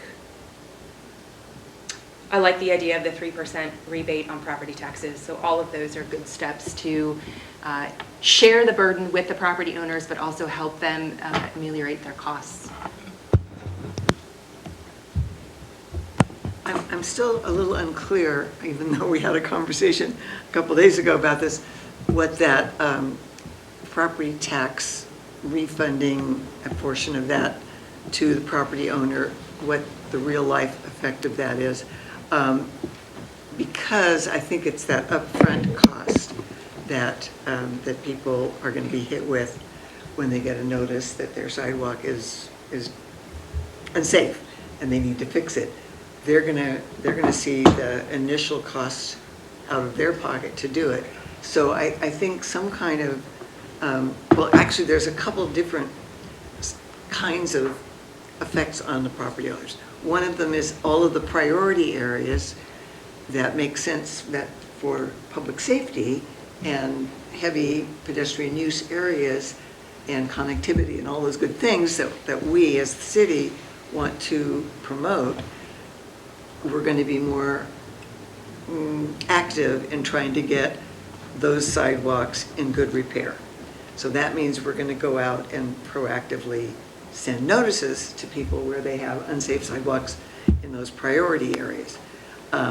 So that's the first round of property owners who are going to feel the hurt are going to be those, and to help them actually undertake those repairs in a timely way and some kind of way to share that cost or lessen the burden on them.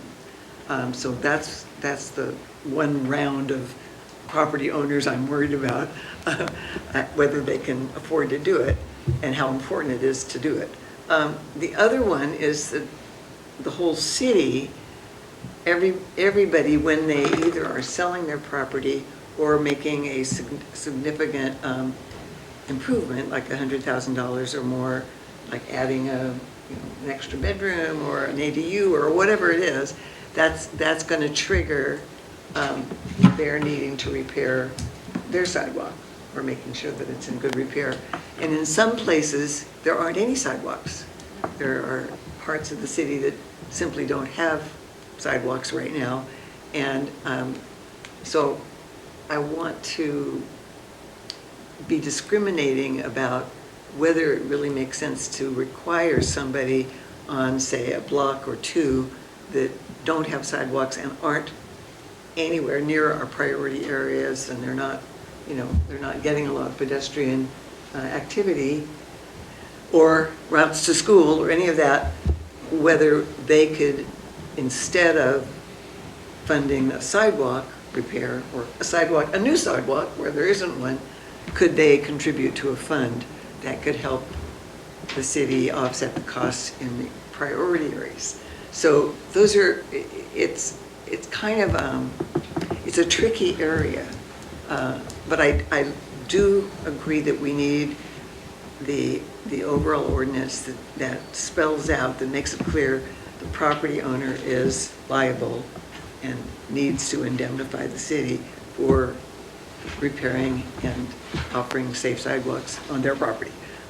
So I think that's an important thing but then how to fund the needed improvements, and, you know, getting a handle on how much is that going to cost, not just the city to do our sidewalks, where it's clearly our responsibility, but for many, many property owners for whom that's going to be a financial, almost impossibility. You know, that they're just barely making it, you know. So anyway, those are my thoughts, and it's kind of, I really appreciate the amount of effort and research that's gone into this, so that we at least get some kind of handle on how to make the sidewalks that we really need safe. Because there are clearly, we all know that, there's lots of places in the city where it's amazing we haven't had major injuries and lawsuits. I'll open it up to the public then at this time.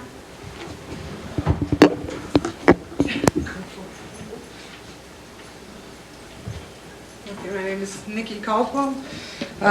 So I think there's clearly a couple things that I'm a little concerned about. I know a lot of people who own houses. I know a lot of people who will not be able to pay that. It's just, I mean, they have two incomes and they're barely making it as it is. So adding any of that to it, I don't even know how that's going to work. Like Attorney Lance said, you kind of, I forgot the correct wording, but something about it buttons up to both sides, the homeowner and the city, kind of like, you know, it's, I mean, I never look at my sidewalk being my sidewalk. I can't paint it purple, green, orange, or make funny faces on it, you know? So in my eyes, as a homeowner, or somebody that maybe has a home, I look at it as the sidewalk being the city's. It never, I mean, I cannot put a fence, I cannot do anything with it. It's the city's sidewalk. So if you tell me I need to fix it, since you said it's two-sided, how about 50-50? Make the homeowner pay 50% of the cost and the city pay 50% of the cost. I know what I'm asking for. City doesn't have enough money, so don't the homeowners. Sorry. The other thing is signing it off by a contractor. I mean, sometimes it's even that little bit of money that the contractor wants to come that the homeowner has to pay. They don't have it. So do I agree that the city should come and be the ones where we sign it off? I believe so. I think it should be the city. Comparing St. Helena's, I wish we would have their money. We don't have their money. We are not money people here. Literally, look at the city of Willits. Yes, we are looking good. We're doing good. But most of the people can't afford anything like that. So we're not. I looked at St. Helena's because I my know. experience is that they're right on top of things. And it's beautiful. They have, It's beautiful, but they have a lot of better financial commitments and things that we do. So we just can't do it. Again, as a homeowner, I'm looking at the permit cost that I would have to pay. On top of the construction cost, on top of if I'm not able to do it, I also have to pay the fines. I mean, this is all putting homeowners on an edge, if you ask me. But that, again, just me. There is, which the frustrating part about that for me is, there was a house we looked at, and knowing that we wanted to buy the house, it does not have a sidewalk. That was our reason why we didn't buy this house, because we couldn't afford putting a sidewalk on two sides of the house. So we backed up, you know, because it's a cost, it's a huge cost. But then sadly, I also have to disagree with Council Mayor Strong. If that is something that will be enforced, it needs to be enforced for everybody. Doesn't matter if there is a sidewalk or if there is not a sidewalk. Sorry. Any other public comment? All right, hearing none, I'll bring it back up here. So let's see what we can agree on. So we have before us a couple of programs that have been proposed. Is there any of the proposed programs that you would object to? Okay, so it sounds like you have general consensus to those programs. Is there then a sense that we want to potentially look into adding other financial programs that could benefit the homeowners. I see yes, I'm a yes, you're a yes, yes. Sounds No. like, I'm not for this. but if this passes, If it passes, then that's the way it is. But I'm not voting for it because I think it's wrong. but if you vote no for it, would you like to see the rest of the council at least ensure that there's some kind of funding mechanism? That's all I'm asking. No, No. because that won't Okay. happen. Okay, well, 4 of us are asking, or giving direction that we would like to see additional funding come into play if this is to come back in. We're not making a decision tonight, we're not even making a decision tomorrow. We'll still have a public hearing, correct? Yes. There'll be a public hearing and there'll be more discussion. We're just trying to figure out ways to mitigate costs. And I would like to say that we've been fairly successful at grants, looking into any other kind of funding that would help support this. Do we all agree up here that that's our intent? I think so, and I think it's kind of Yes. like saying we all want to be, we all want to save the environment, but then do we just stop driving cars all at once now? No, and kind of with this sort of thing, we have to be realistic, even if we push some of the time out. I mean, we want to move towards what's the model, but at the same time, my big concern when I looked at this was there are going to be some people in the community that can do it, and some people that can't, and then just same thing with the, some streets are barely wide enough and don't have a sidewalk, and so what are we going to do with those folks? You know, you have to have a sidewalk, but I can't put one in. Are you going to give up half your property? No. You know, so those sort of things. I want to be realistic with people. So could we all agree that the next time you come before us, that we could also see a mapping of areas that potentially don't need a sidewalk with a logic as to why they may not need a sidewalk? So that we're clear on where maybe the road's too narrow or it's too far out, but inside the city limits, just so that we can address that as well. Is that fair? All right. And then, what element am I forgetting? Well, Oh, the city's portion. We'd like a dollar amount and some identification of city properties. So that would be the third thing. Well, it has to do with some kind of funding support for getting the repairs done. Yeah, that was in Yeah, the but first one. I'm thinking in terms of something that is like a revolving fund that could be either no or low interest, so that the city, kind of like the Yeah, that's what- rehabilitation. That's what we were referring to as well. Yeah, that kind of thing. I don't know if there are any such funds out there to. Davey? Yeah, so we have been looking into funds. It's really difficult for grant funding for private property owners to repair their sidewalks, so Ladies, it's a hard we one to can't quite hear find. Davey. Sorry, Davey. But, and I do appreciate the loan type of options. I guess what staff is looking for, because it's really hard for us to come up with an idea when we don't have a ballpark of how much council would be willing to fund something. So, you know, and so these sidewalks vary a lot. So on the study we did, you know, the average cost for some of these repairs is $200 to $300. So we're not talking that everybody, I know we have a handful of people with bigger problems, but the majority of the individuals out there have, you know, their property fronts 30 feet of sidewalk, 40 feet, and there's a lift and a grind. And so, you know, and we actually do have that study, and I think that'll be really helpful to share with council. I think it'll enlighten you on what is out there. I mean, first of all, it's a ton, and I think the total cost was $2.8 million to fix everything. For everything. So it's a lot, right? And that only includes the grinding and stuff. And that's shared throughout. That's our property and the community's property. Could you repeat that, what you're saying was? So the study that was done, that Walter, with the precision, do you have it up? Oh, yeah, thank you, Leilani. It's like over 25 miles worth of Yeah. sidewalk being assessed. So I think this is very similar to what Madam Mayor was looking at, as far as like each dot represents a grind or a fix or some defect in our sidewalk. So But- would council support, you had brought up a really good point, that some of these fixes are very small. Would council support asking for a report at the next time we meet that tells us, for example, anything under $500 or under $1,000 to bring those in a group? And maybe the first step is to say we'll do a 50-50 share for projects that cost under this amount, and this is what the financial impact would be to the city if we solved these problems. Maybe if we kind of broke it apart and there were different solutions for different problems. That might be helpful for us. That's excellent, because we do have some of those that are smaller $200 and $300 fixes, but we also do have problems where, $5,000 fixes, panel Would you all replacements. support that? So- Yeah, and I think it gives us kind of an idea, because we're trying to encourage businesses to come.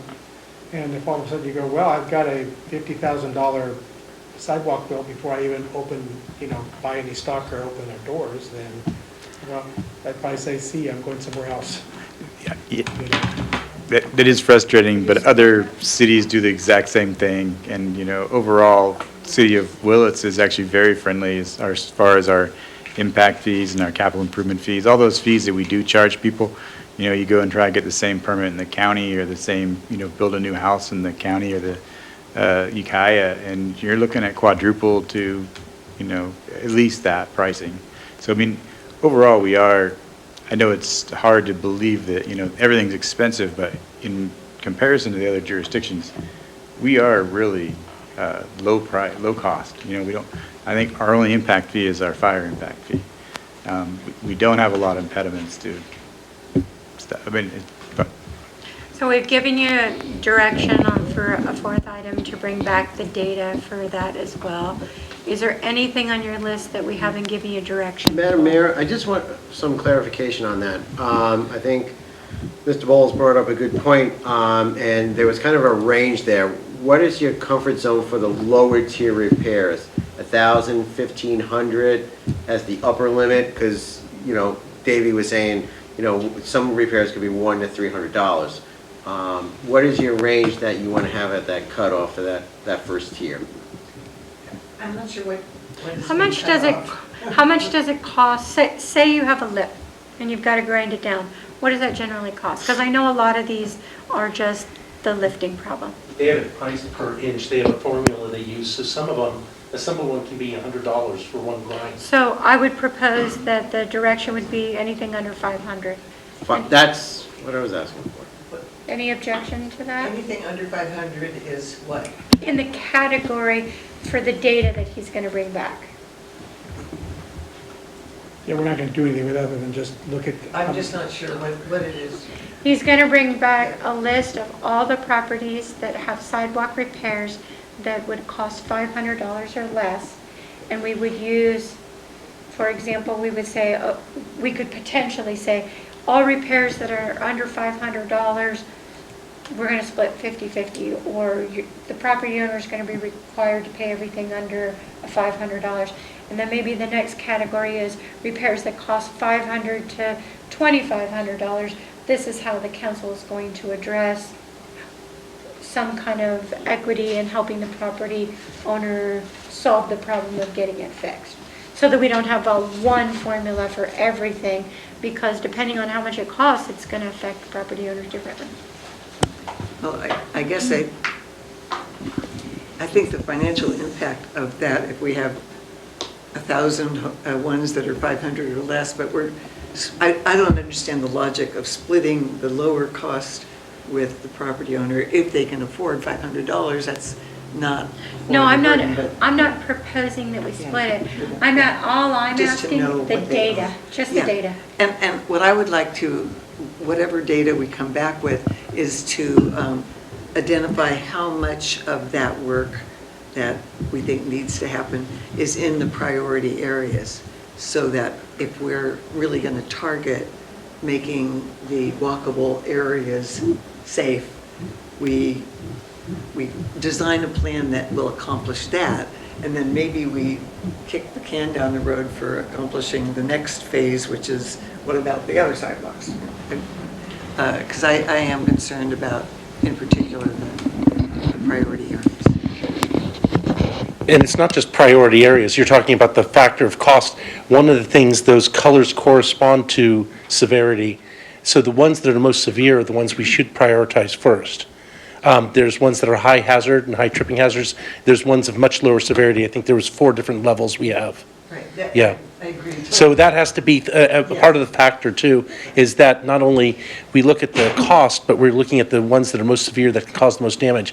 The $37,000 we spent on grinding, and they were extensive all over the city, was a drop in the bucket for what one lawsuit trip and fall can be and stuff. It was really worth doing this. So it's an important program to lessen the liability to the city and the homeowners. Yeah. So we're directing you to give us more data, more research, more work, and then bring it back before us before we move forward. If I could just get some more input on which priority areas, we mentioned the safe routes to school mapping areas and also the alleyway connectivity plan. Are there any other mapping areas that you would also like us to consider as priority areas? For me, priority areas are not really in my formula.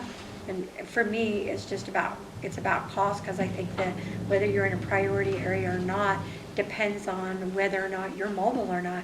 You may consider an area that's not a priority, but yet if you live in a wheelchair at the end of that street, that's a priority for you. So I see priorities differently. So for me, it's really just about addressing all streets equally with addressing it from a dollar amount of what is it going to take to get the job done. But I also see Madra's logic. Yeah, for me, it's about severity. I think that's more important than segmenting which area. I think we tackle the worst offenders first. Okay, thank you. All right, did you get enough direction? I think it'll keep me busy for a little while. right. Appreciate it. We're counting on Brian to remember everything we said, right? Yes. And then some. And then some. Okay. All right, we're going to move on. We've received the presentation, given direction. We have department monthly reports. They are in the packet. And I did have a couple of questions, and other members might as well. So I'll just go through each one real quick. Airport. I have nothing further to report. Do you have a question? I have nothing on the airport. I think I already talked to you about the airport. Did you select a date, though, for I have not. your I want route to tour? send that out again and see if we can get a date set up to do the tour. All right. But if anybody needs to go up ahead of time, we can do that. Kathy and I are going to set up a date in this next week to go do a tour up there. So Yep, if anybody wants to join us. I'll let Okay. you know what the date is once you're, Okay. let me know what yours. We have more than 2 council members. It's not a Doesn't look like there's anybody else that wants to join me, so if you want to come. Well, Jim Lentz mentioned that last time, that if all members are going for an informational junket, Right. it's not a Brown Act issue because policy isn't being decided. That's right. Information is being given to everyone. Such as the CCC visit. Yes. Right. Yeah, just don't talk business, okay? All right, next is community development. We have nothing more to add unless you have a specific question. Dusty's randomly out tonight, so I'm in his stead. I know, and I had the most questions for Oh, Dusty. no. I know. I had a lot of questions, so maybe you could just give him a heads up. The governor signed a bunch of legislation, the AB 1886 and the AB 2023, lots of stuff that affects us, and was just an SB 1037 and 1231.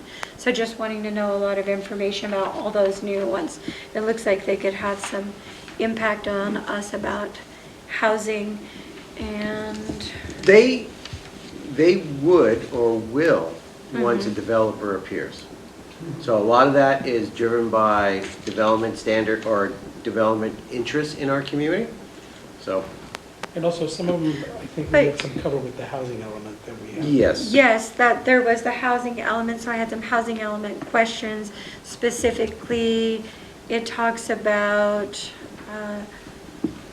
is the city certified do we have a, Yes. it keeps talking about certified housing element, and So- I wanted to know, is our housing element certified? Because it seems like there's lots of consequences if you're not certified, so that was my big question. Yes, we are.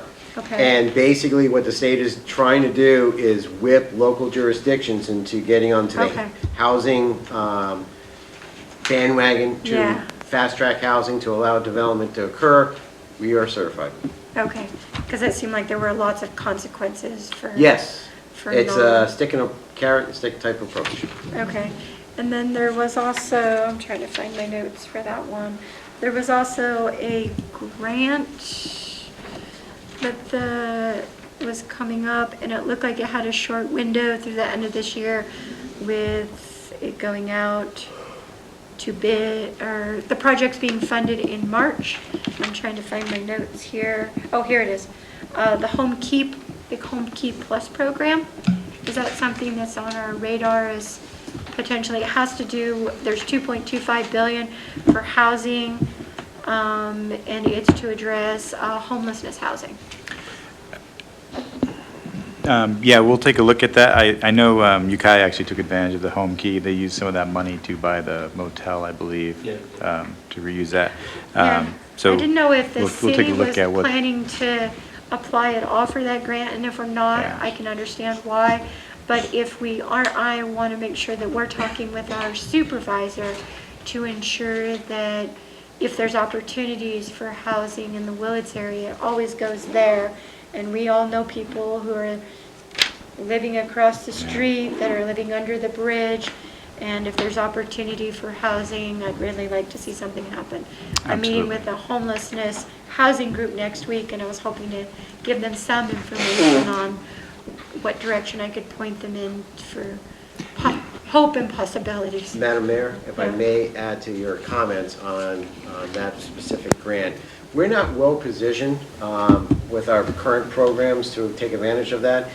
If we really wanted to pursue it with intent, we would probably likely, or should, coordinate with the county. I totally agree. I just want to make sure that as a council member, I'm informed of the program and that I can be a good advocate for homeless residents in the city limits, making sure that the county is taking care of their needs. That's really what I'm looking for. Because it's a grant program that it has one component that relates to housing and housing availability and affordability, but it also, the individuals who may need social services or assistance, it's tied to that too. We don't have that. Right, but we could be the partner. Yeah, We okay. could be that force that helps keep things moving forward and ensuring that when they're looking at homelessness, they're not always thinking about those individuals in Ukiah. Like, what's the plan in the outlying areas for homelessness? That's all I'm saying. Yeah, and that's fine. I'm not directing or requesting anything of city staff, other than if you have information, share it with us so that we can help be advocates. Sure. That's all. I have some comments about community development. Go ahead. I am pleased to see that the Caltrans Clean California grant is going to help support a cleanup day this coming Saturday. However, I just learned about this about 2 days ago. So I just wanted to give the feedback that a bigger push would be appreciated. For being such a sleepy town, we have an incredibly busy population, and I'm afraid that we won't get the turnout that we would like because it's not being as advertised as maybe it could be. So I just wanted to give that feedback. I'm not trying to be critical, just hoping for, more input. Once again, if I can follow up, Connor Stack, city planner, attended or manned or activated a booth during Harvest Moon. He engaged numerous people over his 8-hour session, really promoting this scheduling. And it was kind of put out there on the website and some notices, so yes, point taken, but I think we have a good lineup available. I think he's put up flyers, it's on the website, yeah, he set up the booth and yeah. And If there's other ways we could do it, yeah. My other comment about the Clean California grant is that as we heard tonight from 2 different residents, there continues to be a substantial community pushback to the pavilion. And it's to the point where I would almost recommend that we send the money back because we don't seem to be able to come up with a plan that is meeting the community's expectations, despite the fact that we had multiple public forums inviting people to give feedback. Now they're not happy with what we've come up with. So I feel a high level of frustration because I'm getting a lot of community gripes.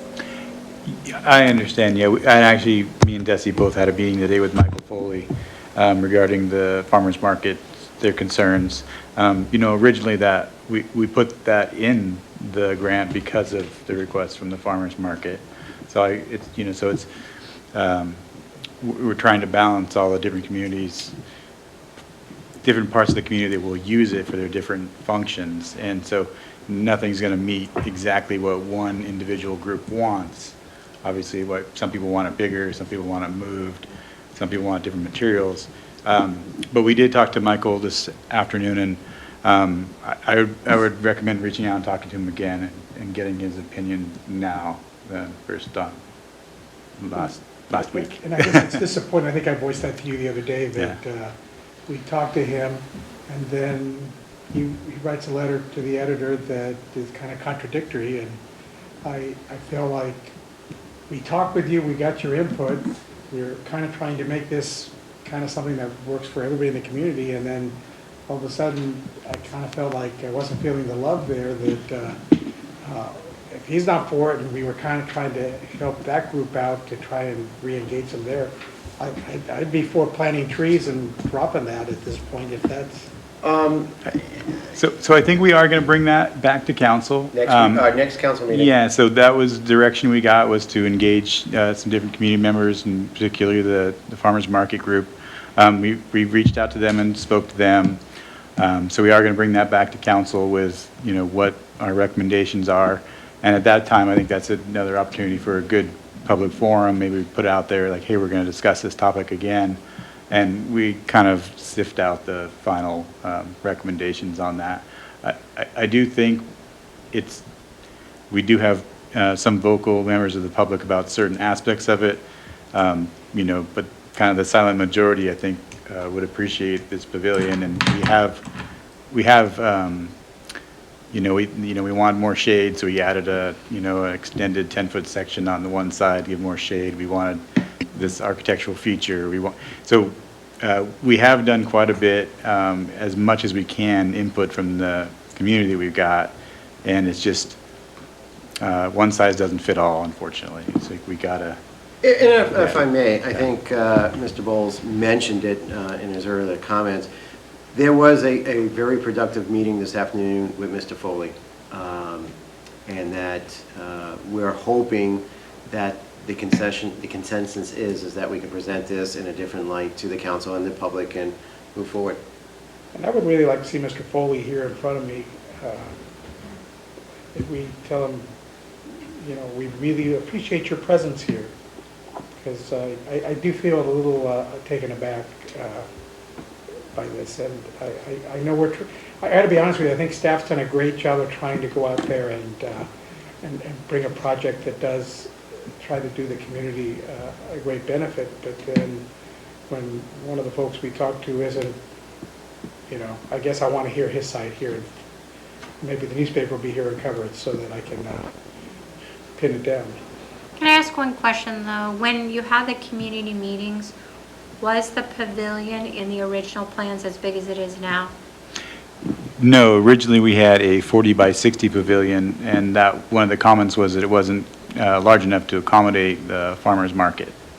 So that was why we increased the size. So would you be bringing back potentially a proposal to bring it back to there as an opportunity for this council, that it would be back in line with what the original proposal was? You could, yeah. So that would be something council could recommend. I don't think the size is actually in contention. I think honestly, what I heard, in the last critique of it was, the farmers market still won't fit under it. And that's the kicker is, well, we're not. This is a community pavilion. It's not solely for one group. We want all the community to use it. And we also are trying to weigh the amount of green space we're taking and the location. So make it too large, then, there's going to be critique on, hey, I can no longer play volleyball. So it's a delicate balance, and I know you, as council, are hearing it from all of our community members, but we are trying to try and fit it into that box. But yeah, that was one of the comments, was they wanted it larger, and we did stretch the budget a little bit to try and get it to that larger size. I'm just a little uncomfortable having such a long discussion about this particular thing. No. It will be agendized next Correct. meeting, because I think the public will want to hear whatever comments from staff and from council members, and I have, concerns about it, and obviously we're hearing from people, so it's kind of up, but I think we're going into too much detail for a non-agendized item. Well, I think it's under part of their update. I agree as well. Okay. Going back to Greta's comment about the Clean California cleanup, I was sitting right next to the booth, which, to be perfectly honest, was not much of a booth. It was Connor sitting at a table with a notebook open. Not many people stopped there. Nobody knew what was going on there. I was sitting next to it, and I thought after I left, I didn't even ask him what time the cleanup is. What time is the cleanup? We don't even have any information to share. I believe it is 9 to 12 on Saturday. And where are they meeting? I believe it's They're meeting here here at City Hall at 9 o'clock, and I apologize because Connor has been coordinating this, but I believe they're meeting at City Hall, and they're going to give directions and a little map. We do have dumpsters being provided by Redwood Waste that are going to be set out in different locations, and so I think the backbone's pretty good this year. It's as far as dumpsters and materials and stuff we have set up. So. And so if somebody came and they wanted to volunteer, they just show up, bags will be provided? We will provide bags, buckets, gloves, Okay. and a location on where to go, and the sign-up sheet. And I believe I think there's a sign-up Connor sheet has a online. sign-up sheet Do online. people too. just like fan out and pick where they want to clean up, or are they given assignments? Look, I'm trying to encourage people to come, but I Yeah, don't no, know anything. thank you. And I apologize that you don't know. You all should know, and so I apologize for that. We will, point taken, we'll try to do more word next year. Yes, show up here. There will be a map given. We'll ask you to go and, these locations that are under cities right of way. People are free to clean up that day. Just, if an individual wants to clean up more and go on their own where they know there's garbage, they're welcome. But we are going to direct them to city right-of-way locations. Most of our debris accumulates under the bridges. I think those are the three main points. Yes. The bridge by Good Guys, the end of Barber Lane at Railroad, and I believe over here on Commercial Street. Yes. And so Those are the ones we assessed, yes. those we assessed, and we've sent the PD Do we have any out. volunteers signed up yet? I believe you have quite a few signed Yeah, up. there's quite a few. Yeah. You do? I understand, Well, that's yes. good news. Okay, good. Glad to hear that. Anything else for community development? Nope, thank you. Thank you. And there was a long list of things that have been accomplished, so thank you. All right, moving on to finance. Nothing to report, further to report, unless you have any questions. Thank you for the budget. No problem. I don't have anything either. I'm glad to see the warrants in there that we had discussed. That's great. Police, we're not, oh, Should we wait until the council member reports, or did you want to mention now that the audits will not be completed? we can just wait. Do we have anybody speaking for police department, or we'll just defer to the report? There's no one from the department here. I can answer any questions. The only thing that really stood out is that it looks like, compared to a year ago, that the police department is busier than they were a year ago with various different activities. So. Yes, they heard from council members from the previous meeting to do more enforcement on crosswalk activity or violations, traffic violations. So the last week or so, and I know it's not showing up here, but that should be in next month's report. You know, with the limited staffing, they do have to focus, they prioritize certain areas or certain concerns, and still kind of coordinate with the district attorney's office or the sheriff's office on warrant executions or anything like that, so. Right, services and facilities? I think everything was good there, unless you have any questions on specifics. No, just that we heard some feedback from the community about that vulnerable spot on, right there when you take a left heading south, that just after Burger King onto, is that East Hill? East Hill, yes. East Hill Road? Yes. Where we have that DUI just a week and a half, I think ago, or so it was. There was another DUI where somebody they took out 2 mailboxes and just narrowly missed the fire hydrant. Oh. And I heard, and I imagine others may have heard, quite a bit of feedback about, you know, could we please address again? And I did talk to PD about seeing if some of the strategies that we had discussed before were being implemented with the speed trailer and extra enforcement, all of which have been utilized. But if we could have put it on the transportation committee. Yes. A meeting to have a deeper discussion about what ideas we might be able to bring Okay. forth. And I suggested that community members attend the transportation meeting, that would be an appropriate venue to have a Okay. fuller conversation. Yeah, I'll look into that incident and see, what we can do. Okay. Okay. It's the third one, so, all right. Quick question. Mhm. Has there been do you have any update about the restroom here at Bud Snyder since the last? So the staff, we spent like $3,000 on magnetic locks. We bought them for all the parks.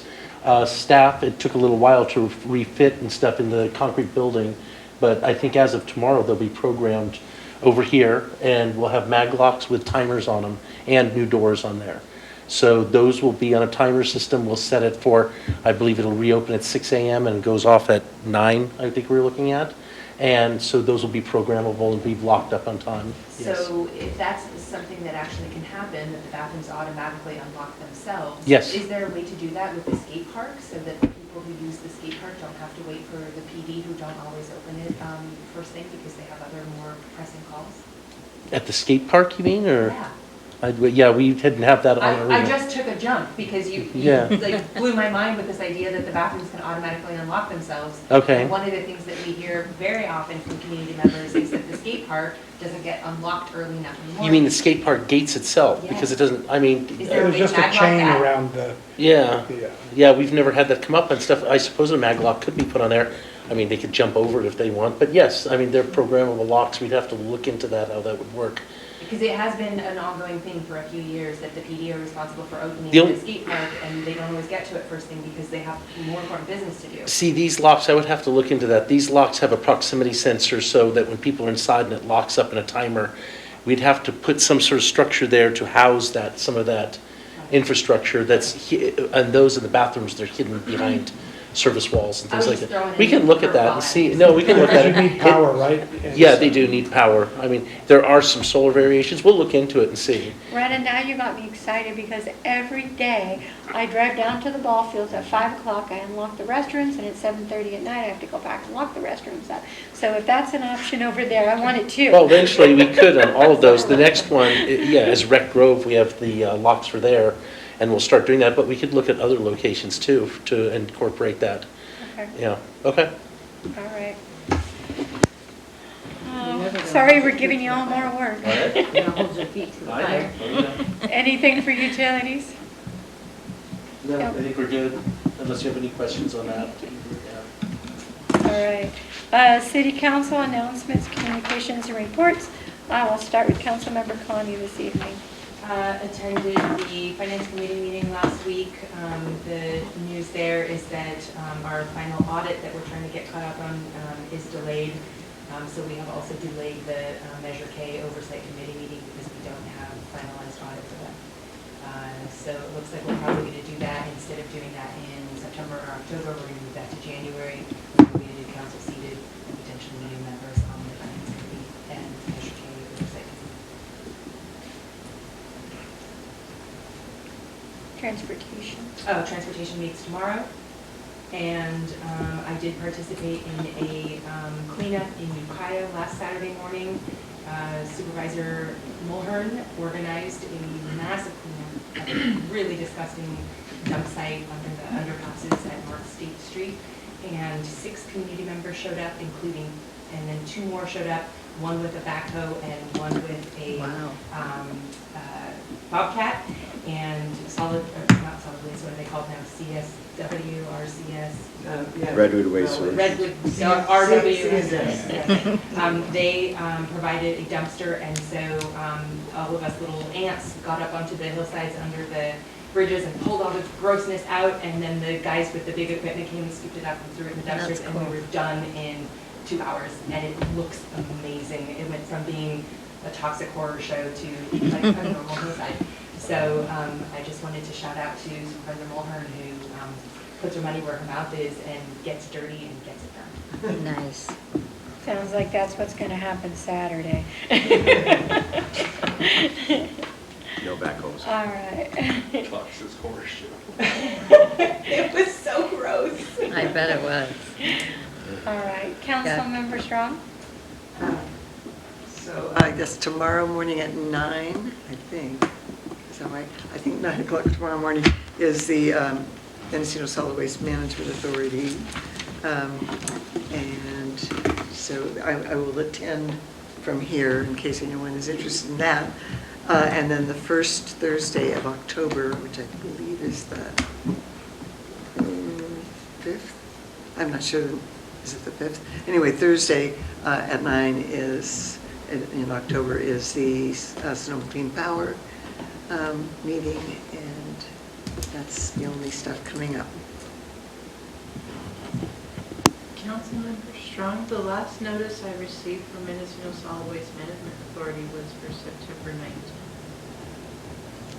19th.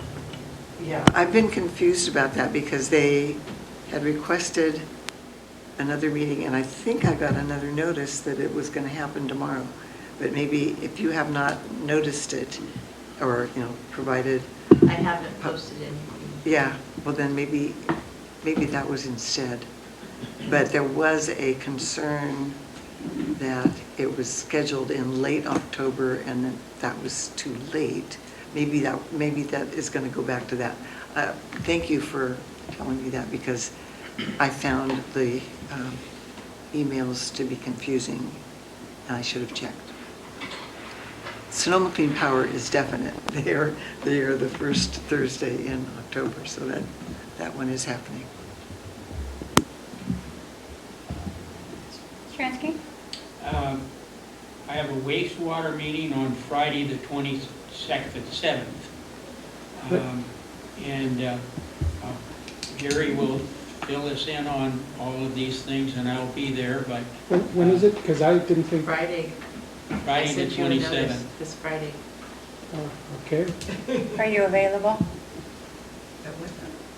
Yeah, I should be available. I never heard back. I just know we were picking I them. thought I had sent you either a text or an email. Was I available, I think is the last one I thought I got. So what time? At 10, normal 10. Okay. All right. Anything else for you, Larry? No, that's it. All right. How about you, Jerry? Oh, great. I will be available that day because I am here. I went up on the 13th up to Eureka to attend the League of Cities meeting, and we did have a briefing on some of the bills that potentially could have been signed, and a lot of them were housing bills. And I was actually hoping Dusty would be here today because I wanted to say that. So I think I walked away going, we've got some cover because we have our housing element, but there's a lot of bills that have basically, you get to do it right, basically by right if it's not approved ministerially as part of one of these. I think there are 3 or 4 bills that got snuck in. What's up with that 80, the one that says that ADUs. 8 of them, 6 of them? You And could have so- 6 or 8 80, I can't remember the exact number, but it's a very large number of ADU units on a multifamily. at the site of a multifamily home, I was just like scratching my head because isn't it currently, sorry to interrupt, but isn't it currently one ADU? Yeah, you're one ADU and one JADU, junior ADU. So if it went up to 8, that's pretty We significant. got a lot of room at your place with a lot of frames out there, so. It wasn't ready for me. I know. It blew my mind that like it went from 1 to, I'm pretty sure it said 8. I was like, what? Yes, Okay. so, we did have Chris Rogers there, who's running for Assemblyman Wood's position. I mean, at this point, somebody could challenge him, but I think he's kind of the heir apparent, so. And he just kind of came to sit in on the league meeting. He's a member of the Santa Rosa City Council, so he's kind of plugged in already to us. Is he leaving the council then? If he gets elected, If he gets yeah. elected. So, and I didn't stay for the social part because I had to leave the next day somewhere, so I drove back and that was it, so. And Do you know where the next one is? at the league meeting in Long Beach, Oh, well, so. have fun. I do believe you're looking at the incoming president for the division. Oh, congratulations. So you'll be in Long Beach then? No, he's The not. I'm president? not, I'm going No? to be somewhere else. He's going to Oh, Yosemite. okay. Yeah, Oh, you had a vacation plan. no, No? LAFCO conference. Oh. They made them both at the same time. so. Oh, okay, well, good for you. So, Anything further? No. Okay. On October 1st, coming up is the, I don't know if it's quarterly or biannual, it's the city selection meeting. The mayors each attended, and I'm not even sure what's on the agenda. It's never very informative, but I'll be at it on October 1st at 9 a.m. in Ukiah. I reached out to the California Conservation Corps and asked for an updated tour of the facility, and they have offered one up on October 1st at 1 p.m. Councilmember Stransky has agreed to attend. Are there other council members that are available? October 1st at 1 p.m. And that's what day of the week? Thursday? Is it Tuesday? Is it Tuesday? Monday's 30th. Wait, do I need to, what day did I give you, Larry? Do I have it right? I thought it You was. said the It- first. What's the Thursday? Because I'm pretty sure it fell on I thought Thursday. it said it was the 3rd. I'm sorry, yeah, it is the 3rd. It's Oh. October 3rd. And it's not It's a Tuesday, it's Thursday. Thursday? It's, yeah, because it falls on a Thursday, so. Okay. It's a Thursday. Thursday at 1, yeah, and it's at 1 p.m. I think I'm interested, I need to check if I have a conflict. 1 p.m. and it's just a limited number of people. It's going to be council's invited, and then both So, Kathy and Brian do will I- both who be do I need to attending let as well. know if I'm gonna go? You need to let me know since it coordinated it. That'd be great. Or you could let Dolores know and she'll relay the message. Either one is fine. I just need to, they want to make sure that they have hard hats and we have to wear safety gear. And we'll get an update on the progress from the last time that we took a tour out there. So it should be good. And then there will be, Conservation Corps will host an additional open house, which he said we could discuss how the city might want to facilitate that, where maybe members of the public would come, the full staff at the city could come and look at things, because we wanted to ensure there was further opportunity for as many people as possible to come and see all the exciting work that's happening there. Yeah. Let's see. Just wanted to remind people that on Saturday, we do have that cleanup, but I won't be there, unfortunately, because Greg Schindel is having his memorial service at 11 a.m., and I'm helping with that. So that's taking place. If you want to come and honor him, it's going to be at the church across from the Grange at 11 a.m. And then there's a really great art show that's happening that evening as well from 6 to 9 at the Willits Center for the Arts. And then I met in Ukiah today for MTA, and we're putting in a new reporting hardware and software, and we're doing it on a pilot program. Unfortunately, the pilot program is going to take place in Ukiah, not Willits, but eventually it could be here. And it will count the number of passengers electronically that come on. It'll even know if a dog is entered instead of a human. And it'll tell us whether or not we're seeing the same individuals repetitively that are using the bus. So right now, the drivers have to do everything. Every time a passenger gets on, not only they have to drive, but they gotta like tick the little thing. And we don't know whether or not it's the same passenger getting on and off throughout the day, or we're seeing different passengers. So that we're gonna do this pilot program, and it's not going to, MTA is gonna be paying for the pilot program. Hopefully if it works out, then we'll be looking at using funds to put it on all of our buses. The board also gave direction to our executive director to include me on all MCOG meetings that pertain to our LTF reserves, which was what we refer to as our CARES funding that went unspent. I asked today if it was possible, if we capitalized our reserves, would we then be able to keep them? And that is something that is possible, so we're having that discussion. And I'll be part of all those conversations so that I can report back to the full board and make sure that we all understand what our options are. My role, first and foremost on the MTA, is to advocate for transit-dependent riders, and so just doing due diligence to make sure that those funds are being utilized in the best possible way for transit-dependent riders. We also had a discussion about a bus stop by Harris Manor, and the MTA is looking forward to working with the City of Willits staff to get a bus stop hopefully approved somewhere over by the Harris Manor in anticipation of the housing project that would eventually be developed by is it the Department of Housing? RC, what's the? Rural Community.